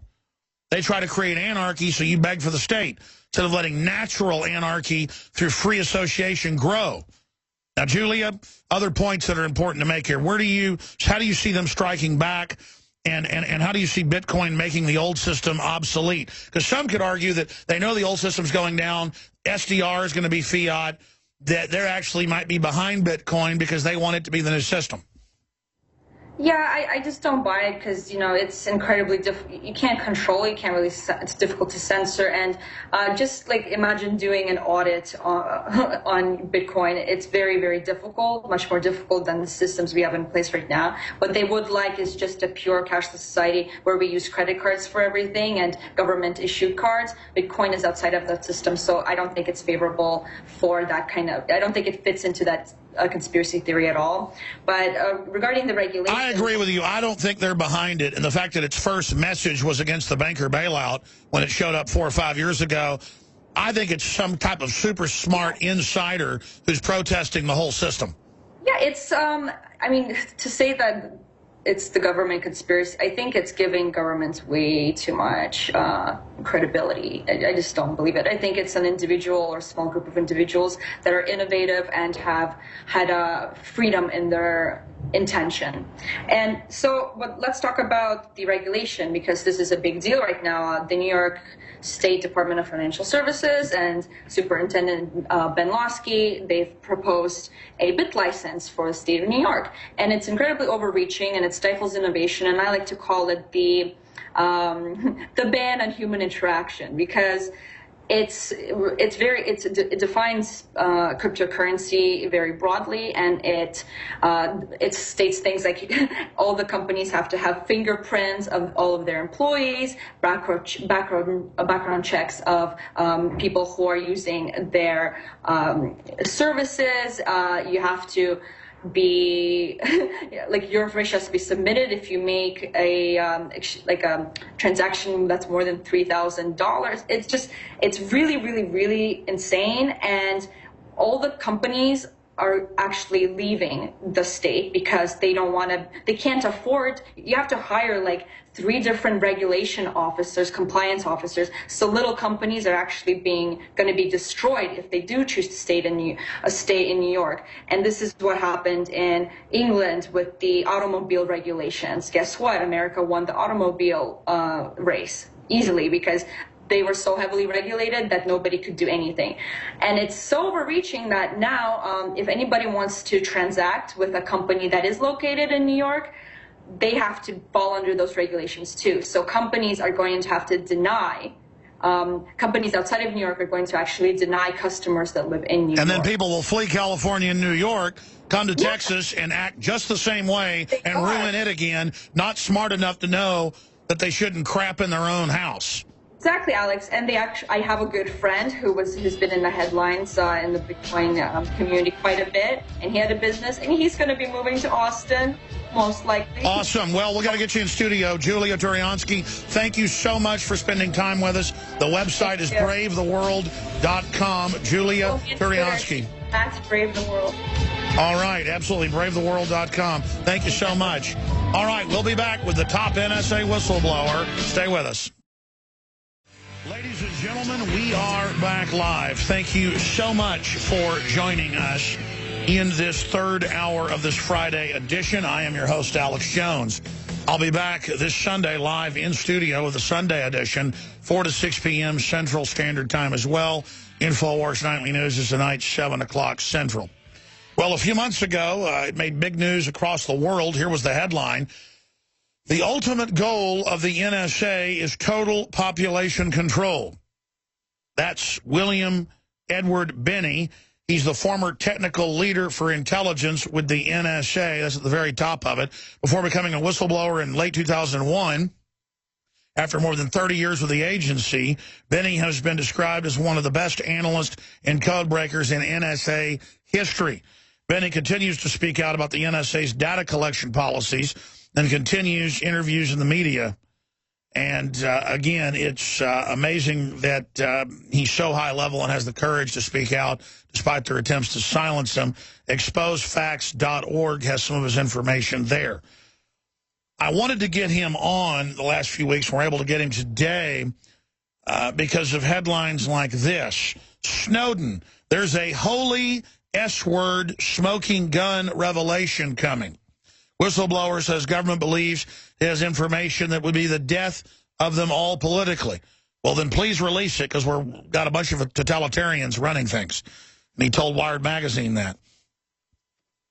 William Binney just came out with a group that I know is associated with people high up in the government and top analysts like Ray McGovern. Ex-NSA Director, U.S. intelligence veterans write open letter to Merkel to avoid all-out Ukraine war. Now the former ambassador to Russia has gone public saying the West is starting the war and has destabilized Ukraine. That's just the truth. So I want to get William Binney's breakdown on that. Also want to talk to him about parallel construction where other agencies like the DEA are using NSA data totally illegally and then creating fake court cases so the courts don't know where they got the data. This is just beyond 1984. So that's some of what we'll talk about in the next hour. Coming up at the bottom of the hour, we've got your questions that you're tweeting to Real Alex Jones. We put a hashtag out there so you can tweet your questions to William Binney. We'll also take a few phone calls, specific questions for him. 800-259-9231. 800-259-9231. Specific questions for William Binney. Mr. Binney, you heard me throw out that grouping of questions. Would you like to answer one of those first, or what do you think is most important that's currently happening right now? Well, to me, what NSA, all the data NSA is collecting and being used by the police forces is really the most threatening situation to our constitutional republic since the Civil War. So to me, that's the most important thing, because it affects everything we do. It involves everything that everybody in the country is doing. So I mean, that's contrary to the founding documents of this nation. Well, you're absolutely right. Last year, we were given secret documents from Homeland Security sources in Seattle. They were putting up their own cell towers, letting the local police even have access to it, grabbing everyone's data. Now I see headlines in CBS News, you name it, going, no one knows what the mystery cell towers are, but it's not the government because it's illegal to do that. I mean, we know what's going on. Can you speak to that? Well, I think that's part of that is gathering information on movement of individuals. I mean, that's how you can track people moving around, by basically putting up false towers and getting everybody to ping off your tower. That way you know they're in the area. and you can monitor who they are and map them over time by the machine access codes that they have and the phone numbers and things. So it's not a matter of it's not a matter of them guessing anymore. They just track everybody, and it'd be a simple problem to align them, with a program, compile them and track everybody individually, and all you have to do is point to them and say, where have you been for the last month or two, and you can see what you've been doing. That's right. It's so good to talk to somebody that knows all of this and knows more than I even know, because I mean, I look at what's open source public every day. A decade ago, the British put these up in London as a beta test, as you know. They also did it in Berlin. They tracked everybody in real time for years. It's totally illegal. Now they're building this grid at billions of dollars of expense for their own internal communication system as well, cameras, microphones, live time tracking of the cell phones. And then when the public says, what are these? They go, gee, we don't know. Yeah, right. Yeah, if you believe that, I have a bridge to sell you. Exactly. Crazy. Wow. Tell folks what parallel construction is, and why did you, I mean, obviously you can't talk about a lot of it, but why did you leave the NSA when you were one of the top people, one of the directors of it? Well, I left in October of 2001 because they started spying on everybody and assembling information on everyone in the United States, and it went first with phone numbers and then went into the Internet later on and very shortly thereafter. So it was very clear to me that they were pulling together all this knowledge as like a super Stasi state, basically. So NSA was becoming the new Stasi agency, That's their new term. I guess Never Say Anything is now the new Stasi agency, because even though their people are not necessarily using, they're assembling and making possible all this information and making it available to all the policing agencies of the federal government, and they in turn make it accessible to the local and state police. So it's really becoming a police state. That's exactly what East Germany was with the Stasi. And it was the primary reason why they did. That's why I left. So, I mean, that was the main reason I left, because I could see this coming. And parallel construction is the use of is how the police forces, federal, state, and local, use the NSA collected information, which fundamentally is not acquired with a warrant, and so therefore it is all inadmissible, directly inadmissible in a court of law. And so therefore what they do is they have to, whenever they find something through the NSA data, they direct local police force to arrest them, and then say, now you do a parallel construction by using what you would consider normal policing techniques and like requesting things with warrants and things like that, and you assemble that data, and then you use that data to substitute for the NSA data that was originally used to arrest them. And you substitute the parallel constructed data in the courtroom, which I've called perjury. They're lying to the courts, and they're subverting our entire judicial process. And that's what happens when you allow this kind of assembly of information that's so much power. It's like J. Edgar Hoover on super steroids. So this is not compatible with any form of democracy at all. And whether it's Republican or Democratic administrations, Nixon or Obama, they all end up using the IRS, you name it, to persecute political enemies.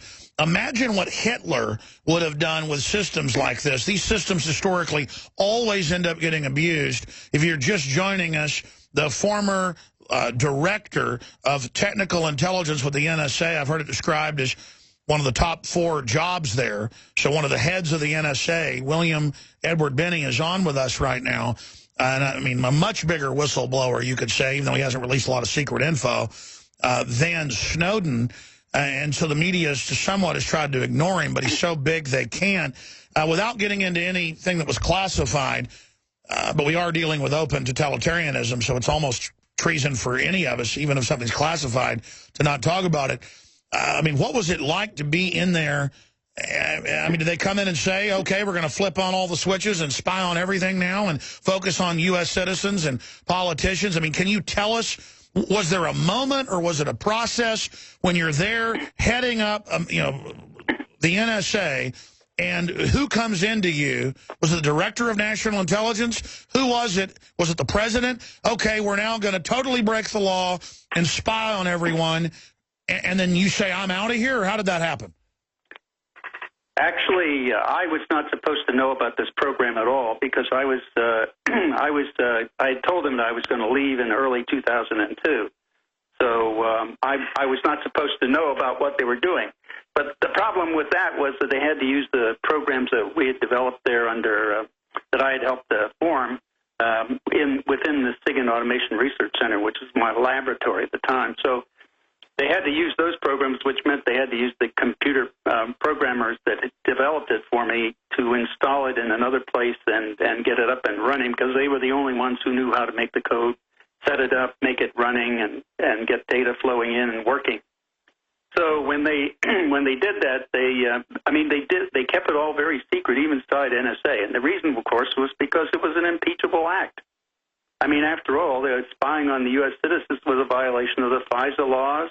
They were keeping the courts out of it. They only informed 4 people in Congress, you know, the chair and ranking members of the House and Senate Intelligence Committee, one of which was Nancy Pelosi, and that's why she later on said that the impeaching George Bush is off the table, because she had agreed to these programs from the beginning. So they were keeping it very secret, even from Congress. They didn't want any opposition, because when that basically was the Total Information Awareness Program that was started in 2001. Admiral Poindexter. Yeah, and if you remember, Admiral Poindexter came out in, I think it was 2003, advocating a TIA program, Total Information Awareness Program.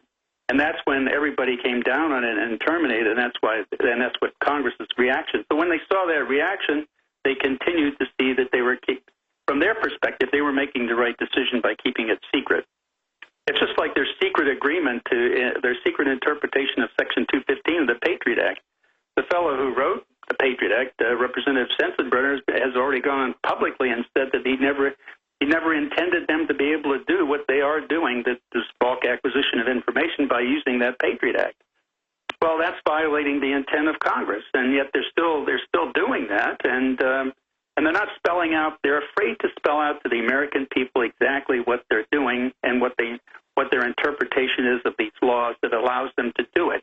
They simply are assuming that if the Congress keeps passing these laws, then that's tacit agreement with what their secret interpretation is.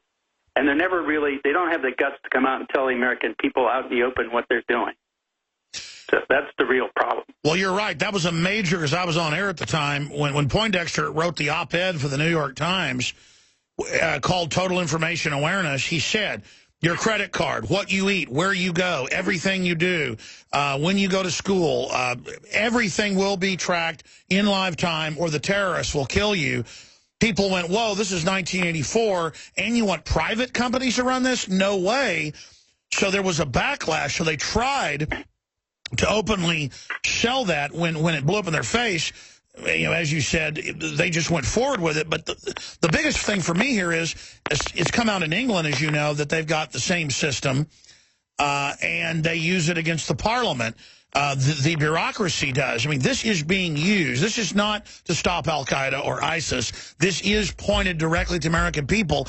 And now we've gone from it being secret to it being public, and then nothing's being done. I mean, where do you see this going? Yeah, well, I see this as a very sad state of affairs. This is not the America I grew up in. I tell you, I could never understand why people would tolerate this kind of stuff. I've been advocating, if these bozos keep reinforcing by passing the same laws over and over again, that we, the people, should fire them, get them out of office because they're incompetent and they're not living up to their oath of office. We need to get rid of them. I mean, it doesn't matter, Democrat or Republican. I'm not in. The party has nothing to do with it. It has to do with whether or not you subscribe to the foundations of this country. Well, I remember listeners sent me the link to thomas.loc.gov in 1998 and said, look at this. He was an engineer. Engineers would feed me info.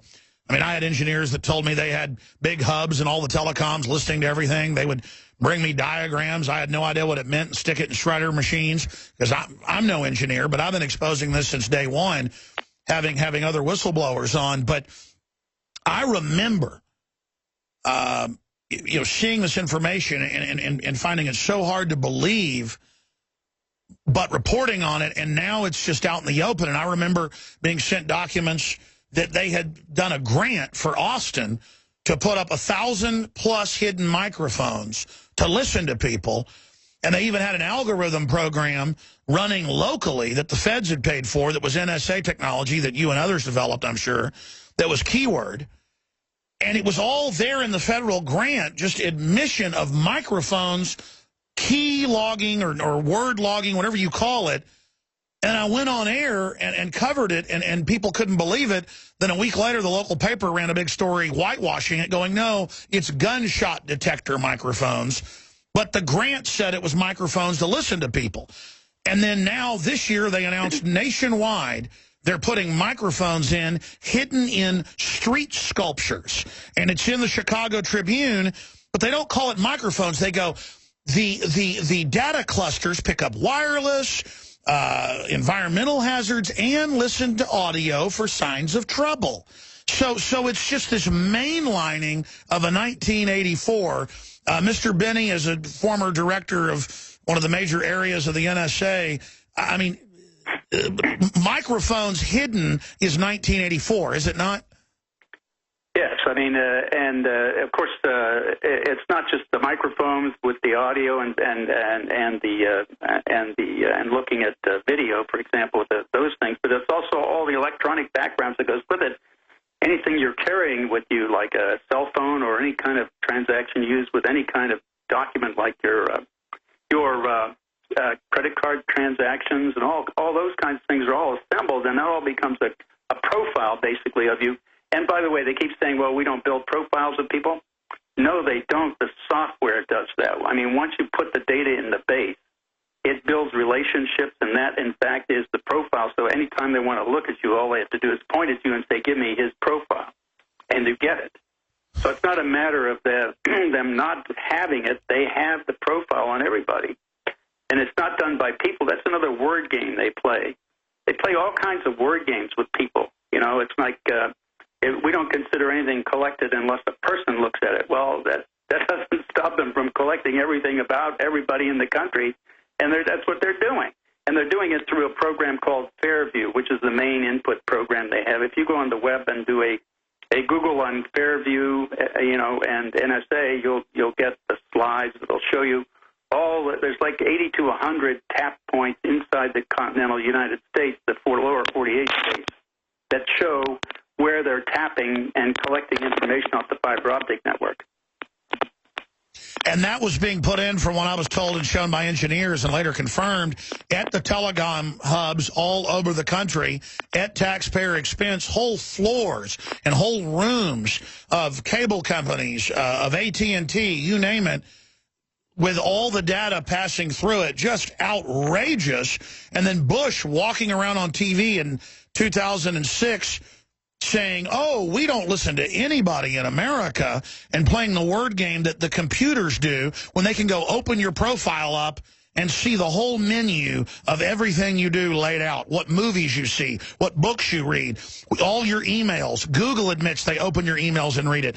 Sir, what do you make of Amazon and Google and Microsoft and Apple and all of their admissions that they are data mining and using and selling the data? I mean, it's not just the NSA. Well, I mean, I look at that also as the same as it's not as bad as the government, because they can't come arrest you or do violent things to you. But I mean, it's still a fundamental violation of privacy rights of individuals. I mean, and that's against, I believe, the Electronic Privacy Acts, Electronic Security Acts, and all that stuff that all were existing laws to try to give privacy to people in their electronic age. So, I mean, it's fundamentally, I don't think they should be allowed or permitted to do that either. I totally agree with you. And expanding on that, what do you make of Kate Upton and all these stars with sex tapes and naked photos that they thought it was safe to send sex videos around or naked photos on an Apple cloud? What do you make of this whole cloud revolution? Well, it's just it's just another means of accessing more data about individuals. I mean, anybody who puts information out there should assume that it's being scarfed up by the NSA. And then made available to the FBI and DEA and other government agencies. Are our courts fundamentally now completely bankrupt if for a decade they've been or more creating fake cases with data they stole, and then they lie and perjure to the court. I mean, that sounds like most of these convictions should be overturned. Yeah, that's right. I mean, and even the Solicitor General had to lie to the Supreme Court to get the case, Amnesty International versus Clapper thrown out. And that was, again, challenging the issue of NSA collecting all this data without a warrant. And the Solicitor General lied to the court, saying that anybody where this data was used against them, either in a court or wherever, they would be told. And that was simply a lie. And so now they're trying to scramble to figure out what to do about that. All the past thousands of cases that they've done this way, I think they're going to write those off and say, well, that's just collateral damage. Well, that shouldn't be. I mean, it's a violation of the Constitution, the foundation of this country. If our government wants to do that, they want to violate our Constitution or change it, there's a process to do that, and they should follow that process. Create an amendment, get it past Congress, send it around to the states to ratify. I mean, that's the procedure we're supposed to do. But our government is taking a totally different, very, very ugly path. A totalitarian revolution is really what it is. William Edward Binney is our guest. I'm going to come back and ask him about that famous statement of Clapper, the director of intelligence, to Congress, saying we don't spy on Americans, we don't collect any data. That's like saying the sun didn't come up. I mean, it's just, they're bad guys. I mean, that's what they are. They're villains. It's not being done to protect us. ExposeFacts.org. William Binney, straight ahead, your calls and more. I've been on air 20 years. It'll be 20 years in about a month. And by 1996, as a libertarian promoting liberty, I had police chiefs contacting me in major cities, emergency managers, engineers, who were aware of all this stuff going into place behind the scenes. And I would go on air and talk about it, so I would get sent more data. Then I got syndicated. That's the reason I realized how much trouble we were in before a lot of other folks, was because a lot of people out there in the system who knew more than I did were basically using me as a conduit to get stuff out to the public. So I can't take credit for being light years ahead of everybody else. But now we don't have an excuse. This stuff is out in the open thanks to heroes like William Edward Binney, who could make a lot of money working for the private contractors and the big companies that are making tens of billions of dollars a year milking this. 800,000 people, the Washington Post reported last year, 840-something thousand, have access to all this spy data. And I'm no engineer, but I am a geopolitical researcher. It just sounds like insider trading, people harassing friends and family. It sounds like a way to corner markets. It sounds like a way for real terrorists or criminals to know if the good guys are after them. It just sounds like a devil's workshop on steroids with a helping of PCP to have 800,000 contractors in this. And now we know the NSA has used this stuff in other agencies. Because remember, this is given to dozens of other agencies, federal and state, to then just go out and harass their wives, their husbands, their neighbors, their competition, to plant stuff under Sneak and Peek and the Patriot Act on computers. I mean, it's just a Pandora's box of making us insecure and destroying our free market. Again, I'm not some 200 IQ super brain like William Binney, who headed up their major technical department and a director of technical intelligence. I mean, that's the actual, to use a Starship Trooper analogy, brain bug. Okay, but just at my gut level gestalt, sir, did I hit on anything that is important, what I just said? Oh, absolutely. I mean, that's the whole point is that this is drifting toward a government, a central government that's like J. Edgar Hoover on super steroids. They have the knowledge and background of virtually everybody in the country, and that gives them a basis for blackmail and influence peddling. So that's the way they can get things done, leverage against individuals and make sure that, like, for example, when Nancy Pelosi said impeaching George Bush is off the table, the leverage he had was she was a part of these programs, so she'd have to impeach herself. So they get everybody to be part of it, including local police, and now they're all part of the cult. Exactly, and now they all have to defend themselves. Otherwise, they all fall. That's how Julius Caesar took over Rome. I mean, this has been Sir, is this not an orchestrated, diabolical plan then? it sure seems that way. At least it's being done, and the administrations as they come in keep perpetuating it. Well, I mean, from Russ Tice, who was a former also an NSA whistleblower, he has been saying that for a long time that they've been transcribing phone calls and conversations and emails of U.S. representatives and senators and judges in the federal courts as well as the Supreme Court. Well, that's now come out. The CIA is spying on the Senate. Yep, and that's just CIA. NSA is much more powerful at that. So that just means that they're assembling all that blackmail information for leverage. Gosh, and correct me if I'm wrong, doesn't having 800,000 contractors, just contractors, hooked into this, if I wanted to bring down a government or a country, I would let 800,000 people have access to this panopticon-type system because it would then leak everywhere, and then the country would be insecure. I mean, this sounds like the opposite of what I would want to do if I wanted to have a secure, safe country. Yeah, that's exactly correct. I mean, I objected to this in the late 90s when they first started doing this, outsourcing to contractors. I was objecting to it then because I didn't think it was a smart idea to do that, just under the principle of exporting, giving away your trade secrets as a business to companies. And that's fundamentally what it is. It's you're giving away the trade secrets, how you acquire data, how you look at data, that kind of thing. And that's exposed to all these contractors. And imagine how easy it is for foreign states and foreign corporations to then penetrate and compromise the contractors. Yeah, that's right. That's happened any number of times down through history. I mean, that is a kind of a weakness that, they could even hire the contractors too. Later on, after their contracts were done with NSA, they could hire them as contractors over their way too. Although, they do have a non-disclosure agreement that says they won't disclose anything they've discussed. I mean, they take with them the knowledge of what they experienced while they were there, and they can apply that knowledge and techniques to other things without actually compromising what they were doing in NSA. Incredible. But effectively, it means the same thing. I mean, you're still giving that expertise away. It's amazing to get your insight here on air. William Binney is our guest. I want to go to some phone calls, 800-259-9231, specifically questions for the highest level NSA whistleblower of all time. He was in the top 4 position there. Some say even the number 3 position, the director, the technical leader for intelligence with the NSA. I have a whole bunch of Twitter questions from Real Alex Jones here for you, sir.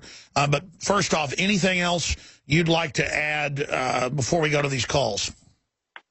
I just think we as a country and we as a people need to decide whether or not we're going to continue to tolerate this. I don't think we should. I mean, this is not consistent with our founding principles. We need to make this a major issue in the upcoming election in November.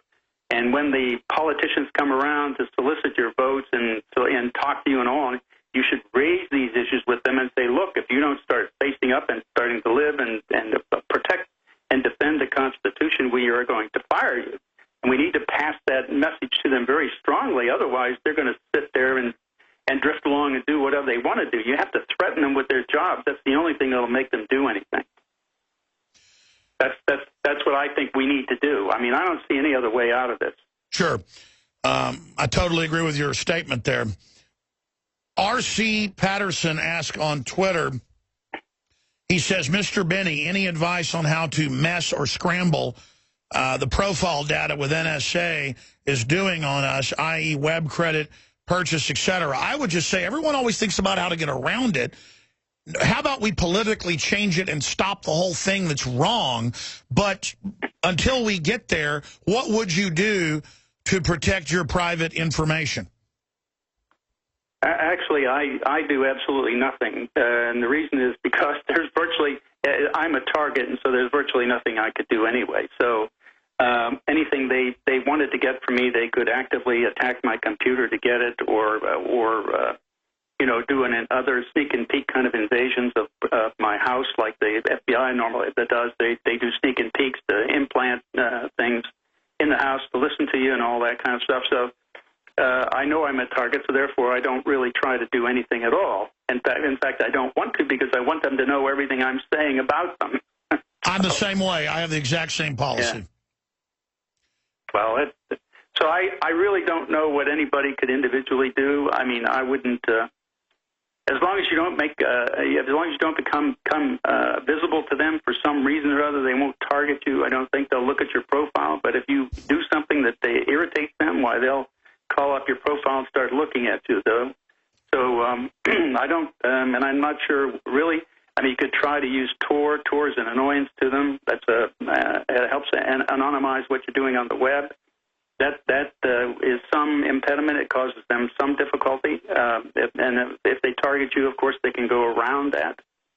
So one way to do it is jamming it with disinformation, garbage, just creating totally random profiles, just doing weird things. That'll create kind of plaques of clouds that will, I think, alter the profile. But I'd say let it. Look, it's criminal. It's illegal.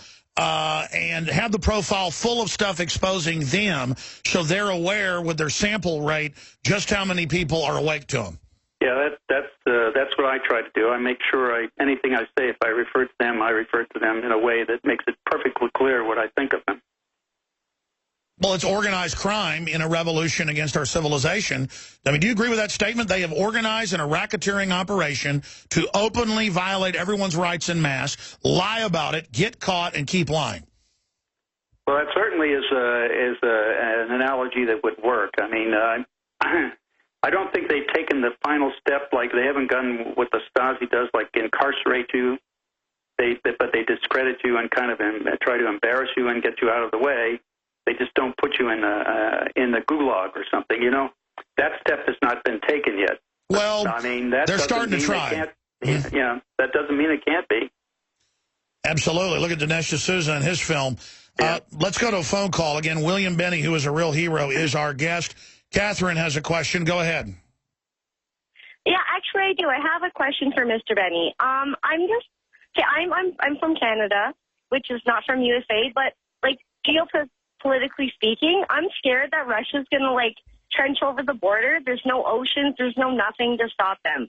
What are we like? Should we be worried in Canada about Russia like marching over the Arctic? Mr. Benny, you have had some things to say recently about the Russia situation. Russia is saying that they may take part of the Arctic that borders them.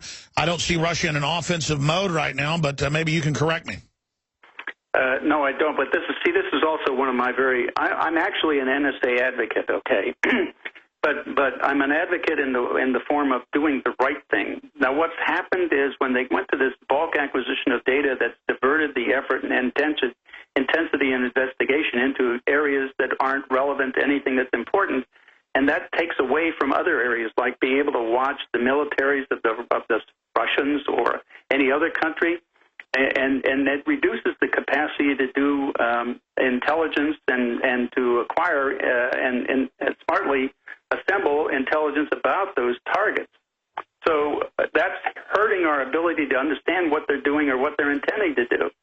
Well, that's what I was saying earlier, just as a layperson. When you're spying on 320 million Americans, how on earth could you be watching the Russians? That's the point. But actually, it's even worse than that, though. It's probably on the order of somewhere between 3 and 4.5 billion people around the world. Sure. 300+ million U.S. citizens, but the rest of the people in the world too. That's really the thing that's destroying the capacity. I mean, you need to have a rich environment of information that's relevant to assess something that's ongoing or that's impending. And if you don't have that, it becomes very difficult to succeed. Which is what the globalists want. This is a sabotage plan against this country, in my view. Let's talk to David from Florida. Go ahead. You're on the air. Question for William Benny. Hey, Mr. Benny, Mr. Jones, I really appreciate you immensely for your contributions to our society. I just wanted to mention that we've got Russia on the west, really intensifying in Archangelsk, where they put together a large part of their revenue to develop the largest world's oil platform to go into the Bering Sea and the Antarctic. And let's face it, the Antarctic has the largest troves of oil and gas, on the planet. And we've got to back up a little bit because we know that Hitler and the whole World War II was put together in a deal because it was all CIA-based, and we put all... I understand, but specifically, what is your question for the guest?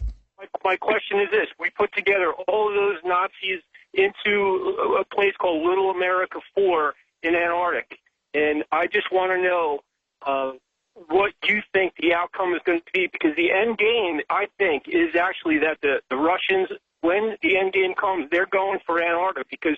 Well, they've said they're getting ready to go for it. I got to go because we have limited time. These are specific questions for Mr. Benny.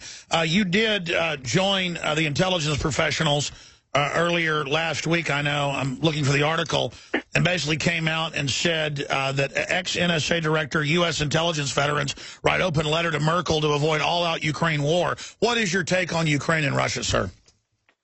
It looks like the Russians are playing a saber-rattling game. It's not really an invasion. I mean, if you had an invasion like I was involved in analyzing all the invasion of Czechoslovakia and Afghanistan, if you're preparing to have an invasion or you're going to have something, then you've got to be there with a lot, in the case of Ukraine anyway, with a lot more in terms of capabilities, in terms of personnel and equipment. I mean, you can't just do it with a few tens of thousands they have. So the point is, it's not really an invasion. What they're doing is playing games along the border and saber rattling. Now, the point is, I tend to agree with the president here that this needs to be solved diplomatically. And I believe that that's the correct route, rather than try to go to confrontation. I mean, I don't think the Russians feel very threatened by the expansion of NATO. No kidding. And I would say, well, okay, fine. If you look at it from their perspective, they have some concern. Well, okay, why don't we invite them into NATO? Why don't we get all of us together in a mutual defense treaty? Instead of always fighting with each other. Well, instead of fighting with each other and looking and acting like they are really a threat, why don't we include them instead of excluding them? Here's another question from Mike Headsroom on Twitter. He wants to ask you, Mr. Benny, has the NSA managed to break SSL? What is your preferred encryption algorithm? I don't believe any commercially available encryption system is necessarily safe. Of course, yeah. Simply because of the back doors and the weakening that the NSA has done through a Bull Run program. That's been part of the Snowden exposure.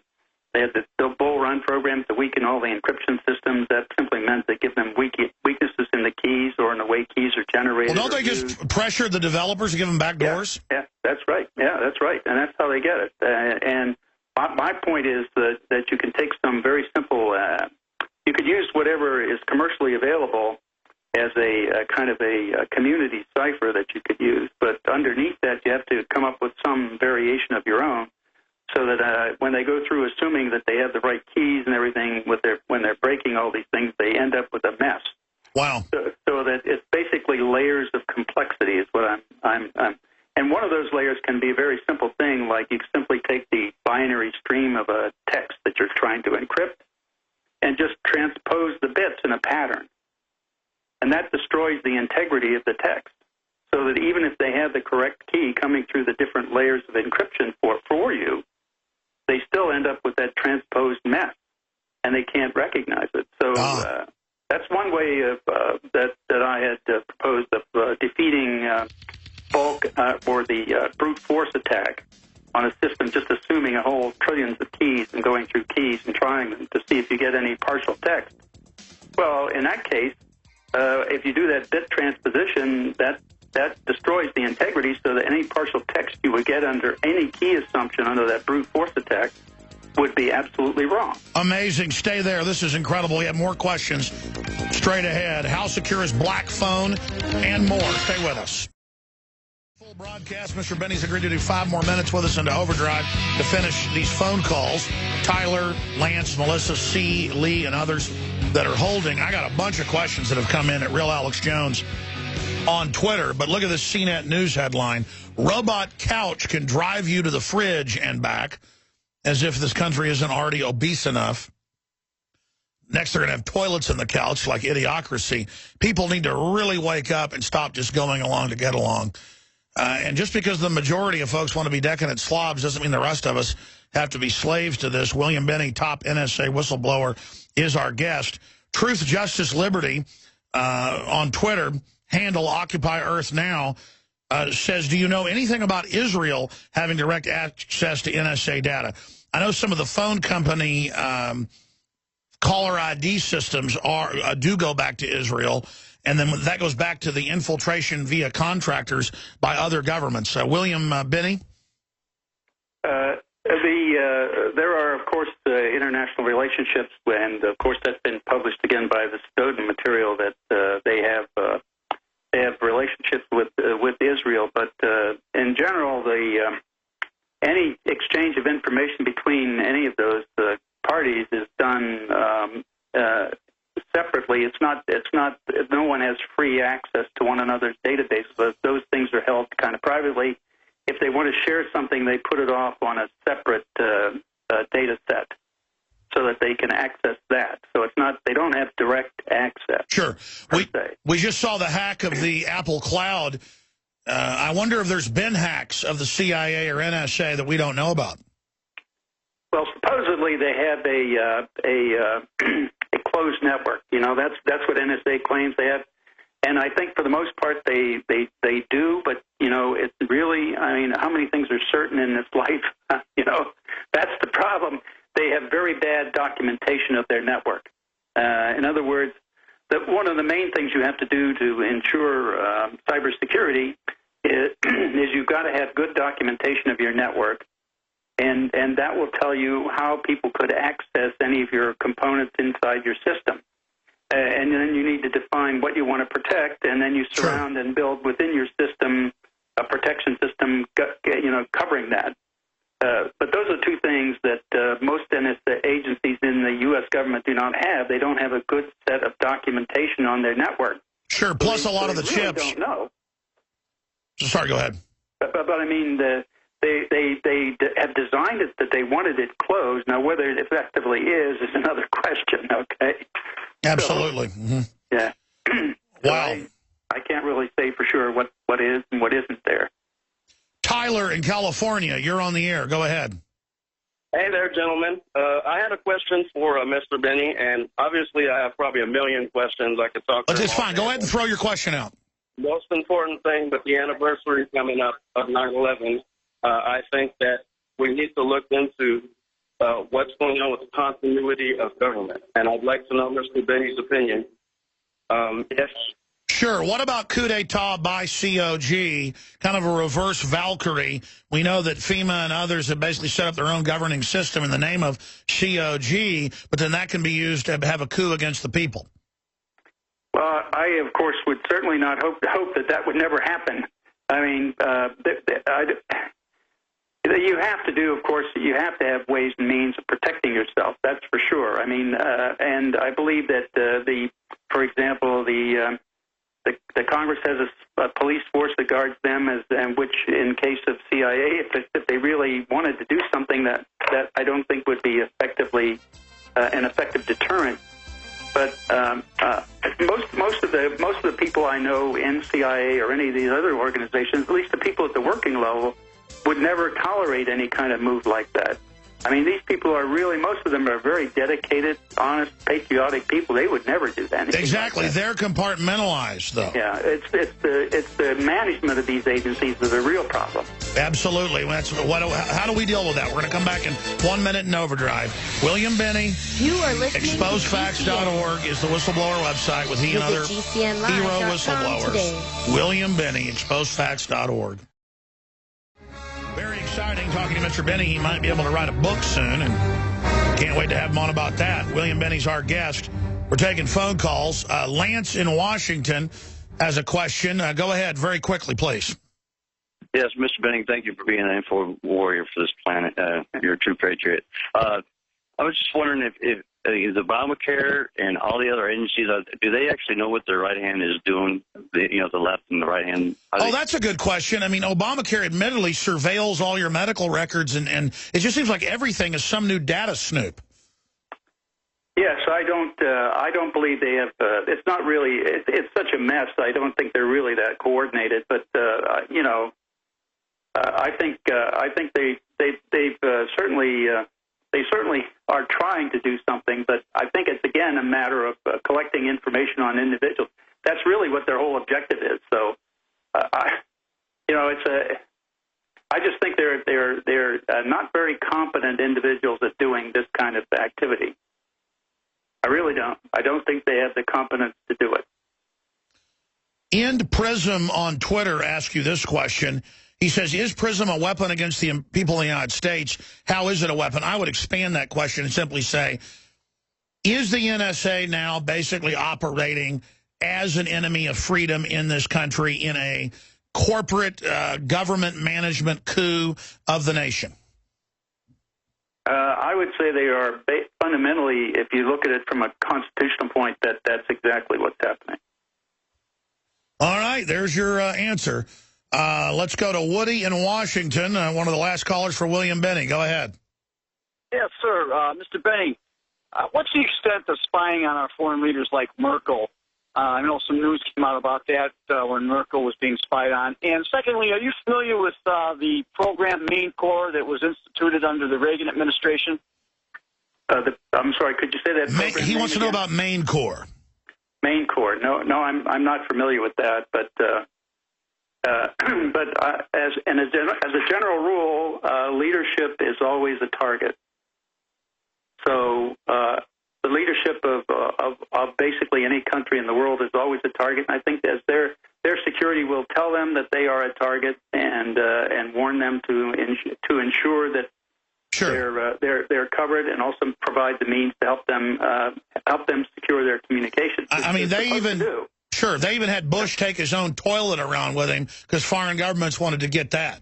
Yeah, sure. They want to know everything they possibly can. I mean, it's not unique to the United States.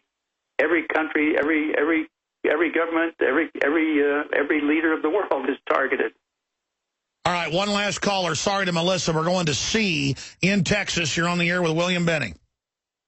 Hey, Alex. Hey, William. Thanks for being there. Alex, by the way, I'm a really good friend of Pat's.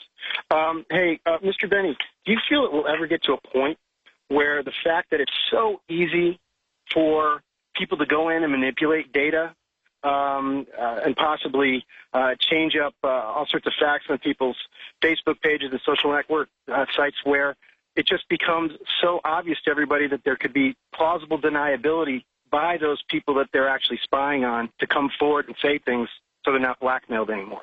It just seems to me that they're reaching a point of, a critical mass, and where their hubris is almost their Achilles heel. That is really an excellent question. We know they're using these systems to plant things. Won't that call into question the entire court system, you name it? Absolutely. I mean, that's what they did against us. They fabricated evidence from factual evidence that they had assembled about us. They fabricated a charge against us, and that's basically what the unfortunate part for them is that I caught them at it. That's the only reason I'm not in jail now, by the way. You're just a hero. I just keep saying that. You've got so much courage. I want to get you back up as soon as you can to tell your story, sir. You just tirelessly are out there working for all of us, traveling the country at your own expense. I just can't wait till you get a book out. God bless you, William Benny. I'll say bye to you during the break. Just amazing.